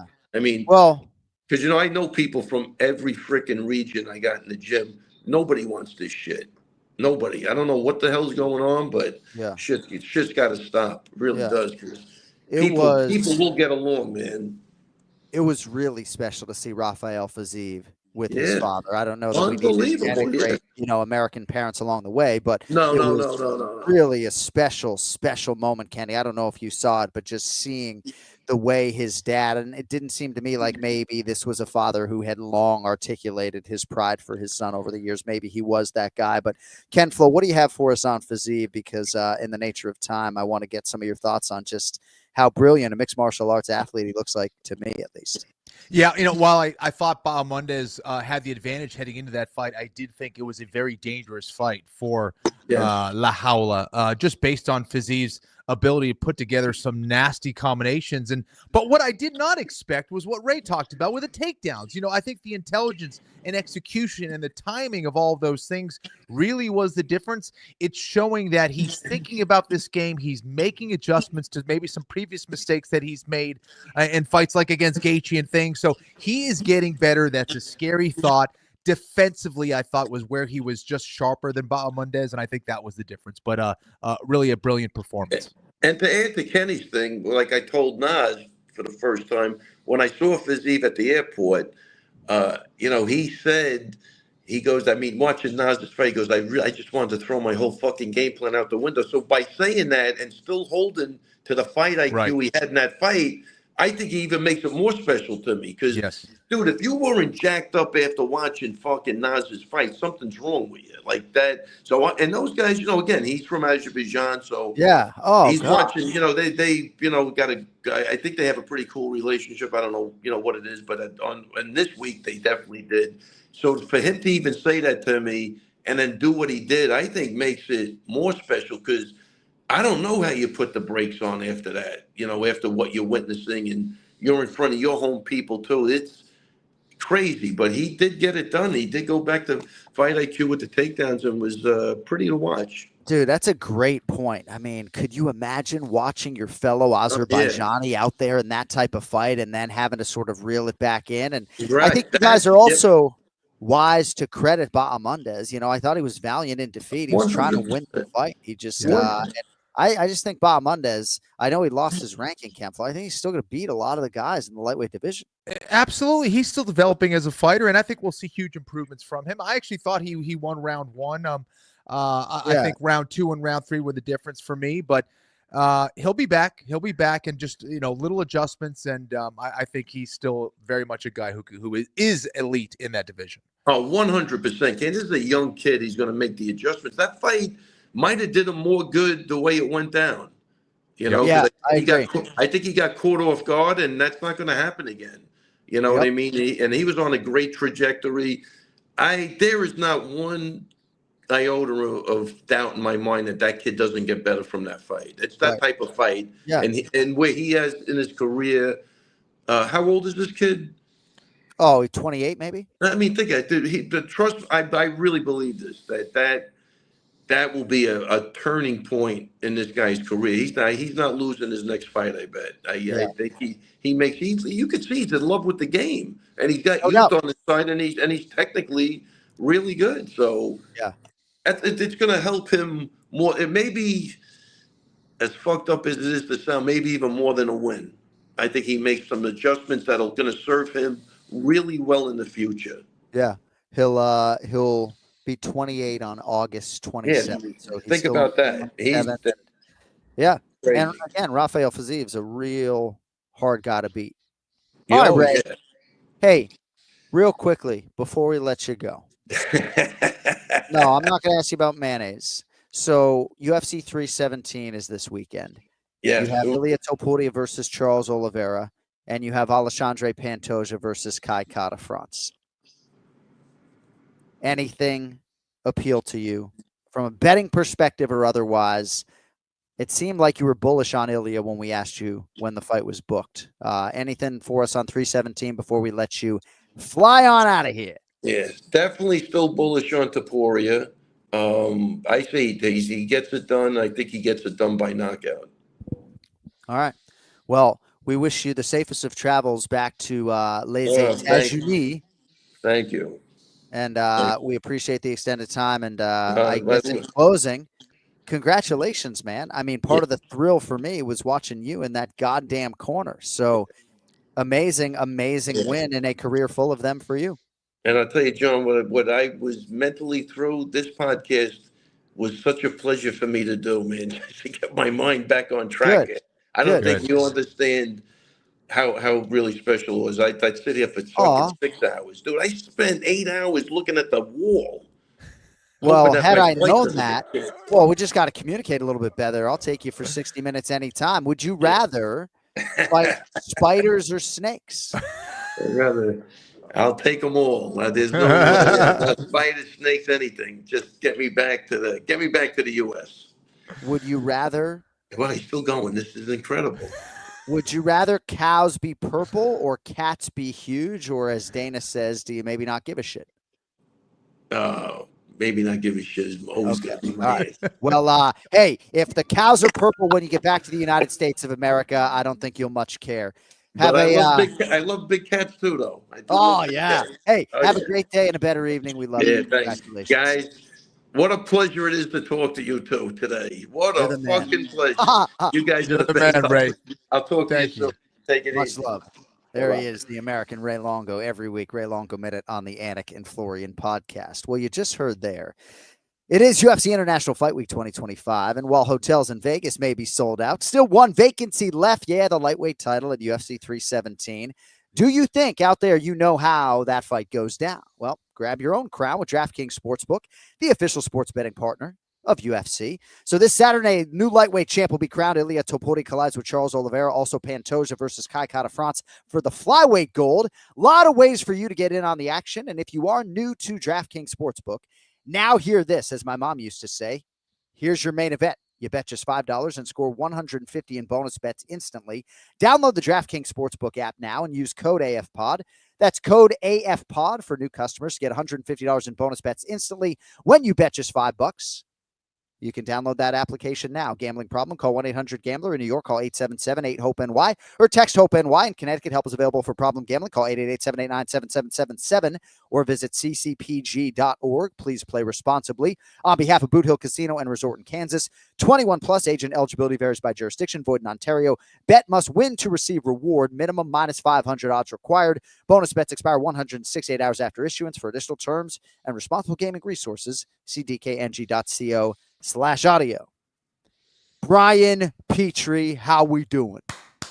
I'm doing good, boys. I tell you what, the Minutemen are going to love that one. Ray was on fire today. Underslept Ray Longo is must-see TV, I tell you. Came on strong towards the end, that Raymond. He did. Well, it's always good to see you. We've got a lot of business to attend to here, so let us get right to it if we could. It's UFC 317, Topuria versus Oliveira. 6 selections from the fellas today, beginning with the featured prelim at middleweight. Gregory Rodriguez, he pronounces that hard R, -198, taking on Jack Hermansson, +164. So Jack Hermansson making his 18th UFC appearance, Bri, but first since the win over Joe Pyfer. That was all the way back in February of 2023. He had invasive shoulder surgery in June of last year, and now a year later, he returns in the role of underdog against Gregory RoboCop Rodriguez. BP, go ahead. Yeah, I don't pick RoboCop enough. I don't pick him enough, and I'm not picking him here. I'm going dog on Jack Hermansson. RoboCop was really good when he gets inside. His range, his pocket, he's phenomenal. His boxing's great. He's tough as nails. But when you stay on the outside, and if Jack Hermansson can use some footwork and some length, it's going to be a problem for RoboCop. I can see Hermansson sweeping up some of these rounds. And staying clean in there. And RoboCop has a tendency to get hit a lot. He might take some chances. Jack Hermansson can crack. I think they're a wash on the ground. I think Hermansson has maybe some better attacks on the ground, but I just think they're going to probably wash out there. I like Hermansson's movement. It worries me that he's coming off such a nasty injury, being a year plus away, but I still think he's got enough in the tank to probably clean sweep this 30-27. Give me the dog there. Yeah, Kenny, Hermansson's a pretty calculated, thoughtful guy, gave himself the requisite amount of time. So I wouldn't be surprised at whatever age for him to come back and be pretty forceful. Rodriguez, though, is the 2-1 favorite, saw his 3-fight winning streak snapped by Jared Cannonier in a main event earlier this year. What do you think about the featured prelim? Ken Flo. Yeah, and Hermansson seems like he's in good spirits and ready to go, hiking around Vegas, all that good stuff. And yeah, I think that wrestling-wise, too, if he's able to put Rodriguez on his back, I think he could do some great things as well. He's not too shabby with the submission game, very aware there. I think Rodriguez does most of his best stuff when he gets top position on the ground. But as far as who's the more dangerous guy on the feet, I think it's Rodriguez. I think he, if he's able to get in a range at boxing range more specifically, I think he could hurt Hermansson. Hermansson can get hit, but Hermansson is very good at dictating the range and kind of the pacing of the fight. And sometimes Rodriguez gets tired late in fights. So Hermansson, it seems to me that he gets stronger. I do like the fact that it's just a 15-minute fight, though. And, I see value with Hermansson, but I'm going to go the way of Rodriguez. All right, main card opener, boys, at bantamweight, Felipe Jungle Boy Lima, -205. Peyton Talbot comes back as the underdog, +170. What a matchup here, Bri. Lima, 14-1, 14 straight wins, 2-0 in the UFC. He's still only 27. Former training partner of Khamzat Chimaev, by the way. Kid can do it all, and now over 2-1 against the credentialed Peyton Talbot. BP, who do you like in this one at 35? Yeah, this reminds me way back when they put Macy Barber and Morena Maverick together, two up and coming fighters in the same division that hadn't really reached it there yet. Like, oh, are we gonna spoil something here? Because I'm high on Lima. When everyone was on high on Talbot, which I am as well. Lima was the guy to me. I think he's good everywhere. I think that Swedish All-Star gym that he comes out of is top notch. I think they're always complete fighters. Grappling, he's safe. I wish a little more finishes out of Lima. And Peyton Talbot's more of a flowy freestyle fighter. Hopefully hearing a lot from his last fight against Hannibal Barcelos because he got kind of taken out of his game in that fight. Didn't get finished. Could have got finished. Didn't. I like Lima here. 2-1's a chunky price for me because I think Talbot is extraordinarily talented. But, man, I'm going to go Lima. I believe in him. I think he wins here. Good parlay piece for anybody out there. You're not a blown-up number yet. -205 currently on DraftKings. I'll take it. Yeah, Kenny, that outclassing at the hands of Raoni Barcelos took Peyton Talbot's O. He's now 9-1, but trying to respond here pretty quickly. That was UFC 311, trying to end Lima's extended winning streak. Who do you have in this one to kick off the pay-per-view? Yeah, I really like this matchup. These are two guys that I think the UFC is trying to figure out which one is going to rise and which one is going to fall. I think that Lima is going to be that guy who's going to rise. I think he's just better overall. I think that he's certainly the better grappler. And if, Barcelos was able to do that to Peyton Talbot, then I think there's no reason why Felipe Lima can't do that. What makes this even more interesting is that Lima is an even better striker than Barcelos. So it doesn't have the same level of experience for sure, but based on what I've seen in the UFC so far, I think Lima may be a dude who could challenge for the belt in the future. I do think he's that good and that talented. Give me Felipe Lima. It's hard to get that much better fight to fight when it comes to your grappling skills. That could take a year, 2 years, 3 years. Yeah. So give me Lima. All right, next fight on the pay-per-view main card, the rebooking at lightweight, Renato Moicano -142, Benio Benny Dariush +120. So most of you should know the story, right? Moicano pulled from this matchup to face Islam Makhachev earlier this year when Arman Sarugyan was unable to go and injured his back. Same fight, but Dariush Brai hasn't competed in an even longer time now, December of 2023. And despite the fact that Dariush hasn't won since he beat Mateusz Gamrot at UFC 280 in 2022, I see a lot of people who fancy him this weekend. What say you, big gun Brian Petrie? Yeah, I like the dog money as well. I don't think I'm going to take Benny. Benny's coming off 2 knockout losses. I think the best play here would be the fight to end in round 1 by knockout. I think both these guys can get chinny in that first round. A lot of their losses, if it comes by knockout, is in that first round. So don't pick a side. Pick knockout round 1, cash that check. They're very similar because they throw hands, they're aggressive, but they want to be on top. They want to implement their grappling. Renato Moicano is sticky on the bottom, on top. Like, he's hard to get off. People say he feels very, very heavy on top. Benny has really good takedown defense. He looked great against Mateusz Gamrot when they fought. And, we haven't really seen his grappling in a while, but he has it in his sleeve. Benny's a little bit older now. We're worried about that, but he does have power. That's not going to go away. And Moicano pushes his punches a little bit, but he's big. He's a big dude and can crack.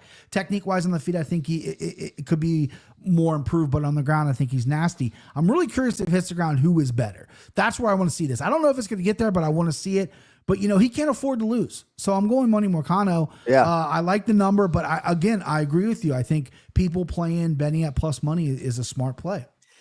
Kenny, it really is interesting to hear Moicano and his relative heaviness right in the top position, because Moicano said to me, and I've said this before, when training with Grant Dawson, he's like, dude, how does anybody ever get up? Like, Grant Dawson is that guy. Dariush still only 36, Kenny, right? Late start in MMA. Gray lettuce maybe makes you think he's a little bit older, but 16-6-1 in the UFC for Dariush, 12-6 for Moicano. Great lightweight matchup. They rebooked it. Ken Flo, who do you like? Yeah, and I had to be really careful, with Dariush, because we haven't seen him as much as we've seen with Moicano. And, I think a lot of people forget about that fight against Gamrot, where Gamrot is such a good takedown artist, perhaps maybe not as comfortable or experienced as he is now. But, can we say that Moicano's takedowns are going to be as good as what Gamrot had back then? I'm not so sure. Moicano has turned into a fantastic takedown guy. But I think it's going to be tough to put Dariush on his back. And on the ground with both these guys, I think both are capable of submitting the other. I think it's a really close fight. And both have their strengths and weaknesses as strikers. I think defensively, I think there's some vulnerabilities on both sides. I think Dariush might hit a little bit harder. But like you said, I think Moicano's build, his structure looks to be that, he's a little bit bigger, a little bit more impressive maybe than Dariush is. So when you have a fight this close, I'm going to lean towards the underdog here. I'm going to go with Dariush. Could see this fight going either way, though. I think this is going to be a really good fight while it lasts. Mm-hmm. All right, now the big 3. That includes a featured bout at flyweight. The number 1 ranked contender, Brandon Raw Dog Royval, -115. Joshua Van, down by the river, -105. By the way, I did work a down by the river into the broadcast already, the combo feature that I voiced. I said, instead of taking a summer vacation down by the river, Joshua Van. Anyway, Van just competed, Bryant, UFC 316 earlier this month, the fact of which you are acutely aware. But now he steps in here a few weeks later in place of Manel Kopp. Got to be an eliminator. Question is, BP, who wins it? Yeah, this fight is like Roy Ball's nickname, Raw Dog. This fight fucks, boys. This fight fucks. I love this fight. I love that Van, 22, 23 years old, dominant performance, goes, yeah, I'm going to step up. I'm going to fight the top of the division. Royval has really grown up this division. I remember this guy coming out with his hair on fire, and he's very dangerous, but then he would get tired. Now he can go 5 rounds and look clean in those 5 rounds. His striking's good. I don't know, besides maybe Pantoja, if there's anybody in the UFC in the flyweight division that can scramble like him. His scrambles are great, right? And Van, who again, I was driving the fan van. I'm gonna hand the keys over for this fight just because. Is it too much too soon? I think his boxing's phenomenal, but I think when it gets in the grappling, we haven't seen a ton of defensive grappling from Josh Van yet. And the fact that Royval is lengthy, similar to a Charles Johnson who gave Van some trouble in the striking, and he's unpredictable. I think Royval could really pose some problems here. I see this being an incredible fight. I don't know if I'm going to have money on it because I just want to watch it as a fan because I love both dudes. But I'm going to pick Royval for our segment here. I like the low number. I like to pick him. But, man, it's going to be an absolute barn burner. I can't wait. Yeah, give me Brandon Royval. Well, Joshua Van getting respect from bettors and odds makers, right? At this point in time, it's a close fight on paper. And Brandon Royval, right? He's already stacked 2 wins since his title shot against Pantoja, against Brandon Moreno, and then Tatsuro Taira. Just have an incredible amount of respect for his body of work already. Yeah, I mean, Van's a developing guy, certainly when it comes to the wrestling and the grappling. So figures to be tested in that area. It's a fascinating fight, Ken Flo. We'll need a prediction, not now, but right now, kid. You're on mute, but we'll take the pick when you. Oh, is that Code Blue? I am not on mute. Cody, that's 2 weeks in a row, bro. Oh, no, Cody. Because people say he's breathing heavy. I mean, the sleep apnea. What the fuck? I think it was a Turkish thing. I think it was a Turkish thing. All right, here we go. I'm always breathing heavy. All right. So I think this is a really interesting fight. A really close fire, Ken Flo. That's a problem, you know. Try to fucking mute your ass, you know. Just builds inside me. Brandon Royval, I can't even talk now. I think is going to be the better grappler. I think there's no question there. I think he's proven himself time and time again. And for Joshua Van, if there's one guy who can do a quick turnaround like this, it's going to be a 23-year-old stud like Joshua Van. And he just continues to get better. And the fact that he's taking this fight shows how confident he is. And on the feet, he can pose a lot of problems to Royval, who is very unorthodox, but he is vulnerable to shots. And I think if this was a 5-round fight, there'd be no question in my mind. I would go with the experience level and overall skill level of Royval. 15-minute fight, I'm leaning the way of Joshua Van. I think that because it's a close fight and can go either way, again, I'm leaning the way of the underdog. I like the momentum that Joshua Van has been building. I like the way that he's training. And I don't know why. I keep doubting Royval, and he keeps proving me wrong. So probably going to happen again, but I'm going to go with Joshua Van because I do think he could do big things in this division, maybe even be a champ at some point. And that was actually pretty self-deprecating because you are absolutely murdering the board in 2025, Ken Flo. So yeah.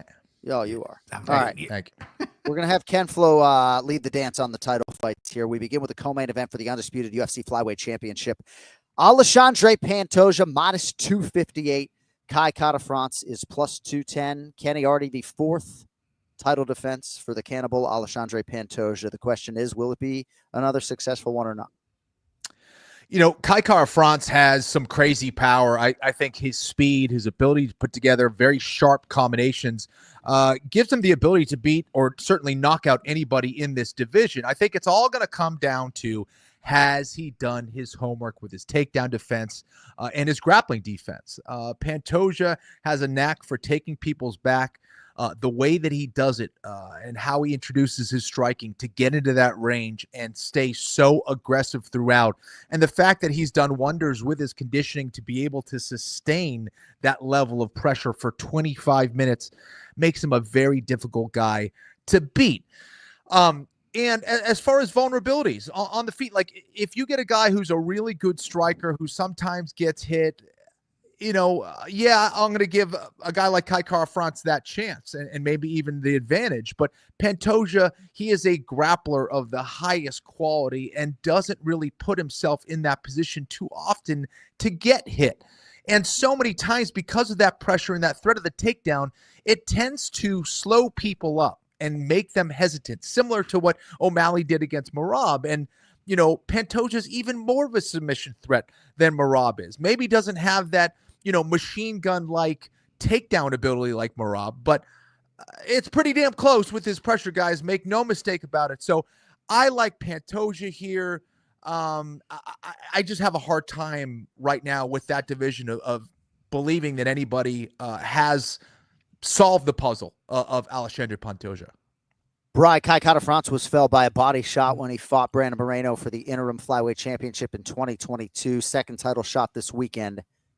How do you think he fares? Yeah, I got to get this off my chest. Kai Kara-France did not lose to Amir Abbasi. That was an all-time robbery. I think he's on a 2-fight win streak. He looked phenomenal against Steve Erceg. We just haven't seen him. He's been banged up a little bit. We haven't seen him. So he's been away. He's with a phenomenal camp. So I got to imagine that his already good takedown defense is going to be better. And he's going to have to really have Pantoja open up the striking, which he is known to do. Pantoja mixes striking and grappling very, very well. and he's going to have to land a big shot. You know, Kai isn't the biggest volume guy. He kind of pot shots a little bit, but he's going to have to open it up a little more. I like Kai Kara-France a lot, but I just think Pantoja is super underappreciated, super disrespected in this fight. I watched Kai Kara against Brandon Moreno just last night again, and that was a Kai Kara-France who was scared. He was not scared the fight, but the lights got too big for him. You know, he got dropped by a body shot. He didn't look himself, taking nothing away from Moreno. Moreno's a stud, but that wasn't the Kai we're used to. Pantoja has been there, been through it. This guy has looked fucking ass tired in the third round. You're like, he's done. He's got a third, fourth, fifth win, heart the size of the fucking arena he's fighting in, and has the skills to back it up. It's got a good chin, great grappling, heavy on top. His wrestling is good. His submissions are good. It's going to take a lot to beat this guy. You have to be explosive. I can see Kai landing a shot. Sure, he is capable of doing that. He's an elite fighter. He deserves his title shot. I just don't think he's the right matchup. We've seen this fight before in the Ultimate Fighter, and that was a really early, young, both guys. Yeah. Kind of got to throw that fight away a little bit. But I just think Pantoja is so much a better version of that I think we're going to get an end still here for Pantoja. It's a pretty confident bet for me. Yeah, they fought 9 years ago, July of 2016 on the Ultimate Fighter. All right, Kenflo, lightweight championship is upon us. Ilia Topuria minus 455. Charles Du Bronx Oliveira is plus 350. The belt will soon be vacated by Islam Makhachev, who will move up to challenge the welterweight king, Jack Della Maddalena. Topuria, Kenny, moving up to lightweight here, gets the red corner. He's a near 5-1 favorite against the most decorated finisher in UFC history, Charles Oliveira. Man, the fight that Jon Anik predicted about 2 years ago that this could happen at some point is actually happening, and it's happening for a belt. What a fight here. Oliveira is an absolute marvel when it comes to creating offense and throwing things at you that you may not be prepared for. And what makes him even more dangerous for this fight is the fact that he throws some similar combinations that Jai Herbert throws. He's got a similar body type. He's got long legs, and he likes to attack your head with them. And sometimes, you know, the composure and the relaxed attitude of Topuria can get him in trouble. We haven't seen a whole lot of it lately, but the way that he blocks the kicks, if I'm being honest, is a concern. I'm super high. Everybody knows how I think Topuria is probably the best pound-for-pound fighter on the planet right now, but no fighter is perfect. But his defense is pretty damn close. But the way he approaches kicks, to me, is a concern. And Oliveira might just be able to expose it if he's able to finish some of those nice hand combinations with kicks going upstairs. So Topuria is going to have to mind his P's and Q's of how he enters. The problem is how he enters. When he gets on the inside, he is the most devastating boxer in UFC history, in my opinion. Why? No, it's not just his power. No, it's not just his speed. It's his overall technique and how he can attack your body and your head from a short distance. To put together that kind of power on the inside like Topuria, you have to know what you're doing. And man, this guy brings it like nobody else. And I think he wanted this fight for a reason. And as good as Oliveira is, and as good as his offense is, I think it's the vulnerability of Oliveira's defense that may get him in trouble. Regardless of who wins and loses this fight, though, I don't see this one going the distance. These guys are just way too dangerous, have way too much offense. But I think Topuria gets it done here. I think most likely early. And man, it's going to be an amazing fight while it lasts. It's been interesting to hear Alexander Volkanovski talk about Topuria and his focus in those potential fight ending moments, which is undeniable. I think his bravery is part of it as well. Brian Petrie, who do you like in the main event here at UFC 317? Yeah, Kenny touched on something I was going to touch on too. Topuria's been dropped by 2 head kicks, one by Jai Herbert, one on the regional scene. The way he blocks those head kicks is a vulnerability, and people throw it against him a lot. A guy like Alexander Volkanovski, unfortunately, he's a little short stature, but a guy like built like Charles Oliveira can throw kicks. In Oliveira, the fight doesn't start for him until he gets dropped at least once, right? This guy is the fucking beast when it comes to that. This is the guy who used to get dropped by body shots and kind of rolled over, now has the heart of a champion, knows what it takes, and he's here. And I'm really curious to see what Topuria looks at 55. This dude must just be dense, because there's a picture I saw online of him next to Rojas Jr. Rojas Jr. on 135er. And Rojas Jr. like dwarfed him, right? I know he's short, but man, this dude must be like Dan Henderson dense. I remember I bro hugged Dan Henderson years ago, and I was like hogging a cement fucking wall. It's like, what is this, right? So Topuria's got to have those dense bones with him. And Kenny's right. I mean, this guy's boxing. I mean, you can only tell so much by when someone hits mitts. Anybody can look good on mitts, but the way he hits mitts, man, and then implements that into his fighting is something else. I've never once said this ever in my MMA career, because I am a boxing fan too.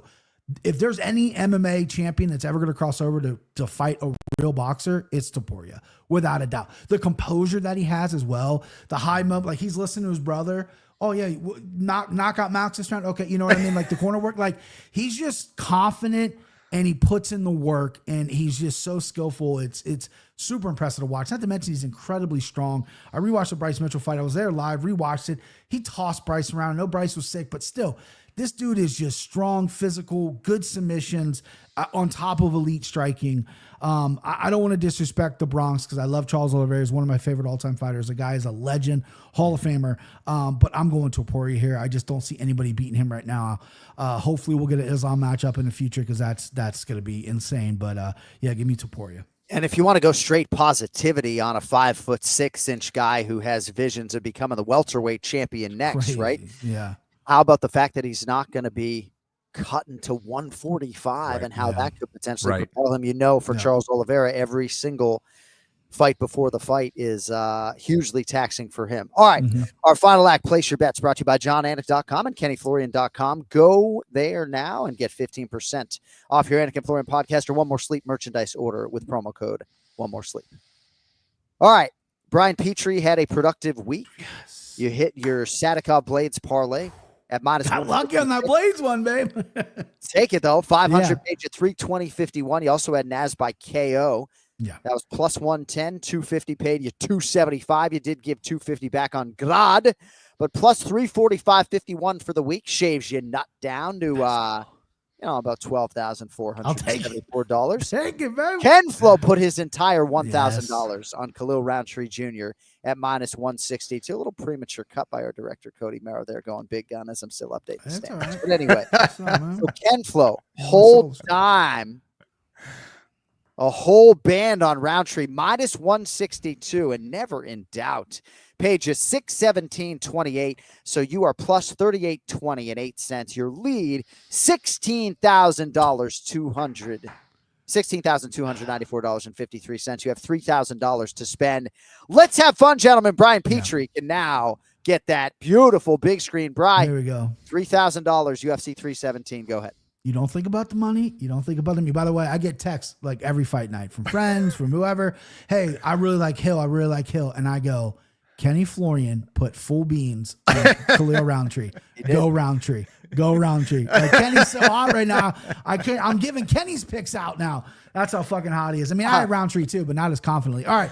So we're going to start off with a little parlay here. I got Topuria and I got Pantoja.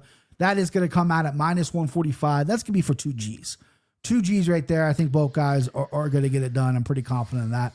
Then we got to go a little doggy here. We're going to go Jack Hermanson plus 184 for $500. And I got 2 little props for you that I'm just going to tickle here. We got Topuria by KO, which is not available yet. I'll get that number for you for $400. Okay. And then this one's going to be kind of a long shot, but I think it's going to be nice. Terrence McKinney down in the prelims, round 1 sub for $100. I think he overwhelms Slava Klaus, maybe gets a rear naked choke. That should pay pretty nice right there. Nice. Okay, and just so you know, the price I'm giving you on Hermanson is plus 164 because. Oh, okay. Sorry, I wrote it down wrong. That's on me. On me. I like the way you've attacked the board. And yeah, people do sleep on the submission game of Terrence McKinney. So a nice look ahead of the proposition there. Ken Flo, $3,000 to spend UFC 317. In which direction are you going, kid?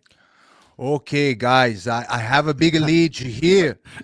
So what I'm going to do, I'm going to take a little bit of history. Okay, a little bit of history. I'm going to go $500 on Lima, man. Lima, 500. And then I'm going to go 1,500 on a Van, Joshua Van, man. I think he's very good. I think he's very good, very smart. So I'm going to pick him. And then I'm going to do a $1,000 on a Champi parlay, man. Champi parlay, Topuria and Pantoja for 1,000, man. Amazing. That's so good, dude. Just amazing. Oh, Thank you. So, you know what's interesting? When Petrie went with the Topuria Pantoja parlay, sort of like, oh, the champions parlay, but one of them isn't even the champion. You know? I know that's true. That's true. That is. Yeah. I know. Why did Not I? yet.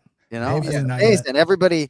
Everybody's sleeping on Charles Oliveira. We'll see if Topuria can make him pay this weekend. Big Gun Brian Petrie at Brian Petrie MMA on X, my man. Have a good show. MMA Takes podcast later this week. Appreciate your contributions, That's buddy. right. We will talk to you next week. Big show this week. Check it out. I got the GOAT promoting me every single week. Check the show out this week, boys. Love you guys. Let's go. Much love. All right, we got to get on out of here. Thanks to everybody joining us near 2 hours live. Thanks to Nazim Sadykhov and Ray Longo. Our producer is Cody Merrow. A lot of upcoming content on the Jon Anik app this week. We hope you will tune in for that. And we'll be back with you right in this live slot, 11 a.m. Eastern next Monday morning. We will recap International Fight Week. Hopefully everybody tunes in for the UFC Hall of Fame induction ceremony on Thursday. The Rock will be there. A lot of star power across the board. Thanks to every last one of you. For Ken Florian, Jon Anik. Have a great day and a better evening. We will talk to you in less than 7 days. Enjoy the fuck out of UFC 317. Yo, later. I love this shit.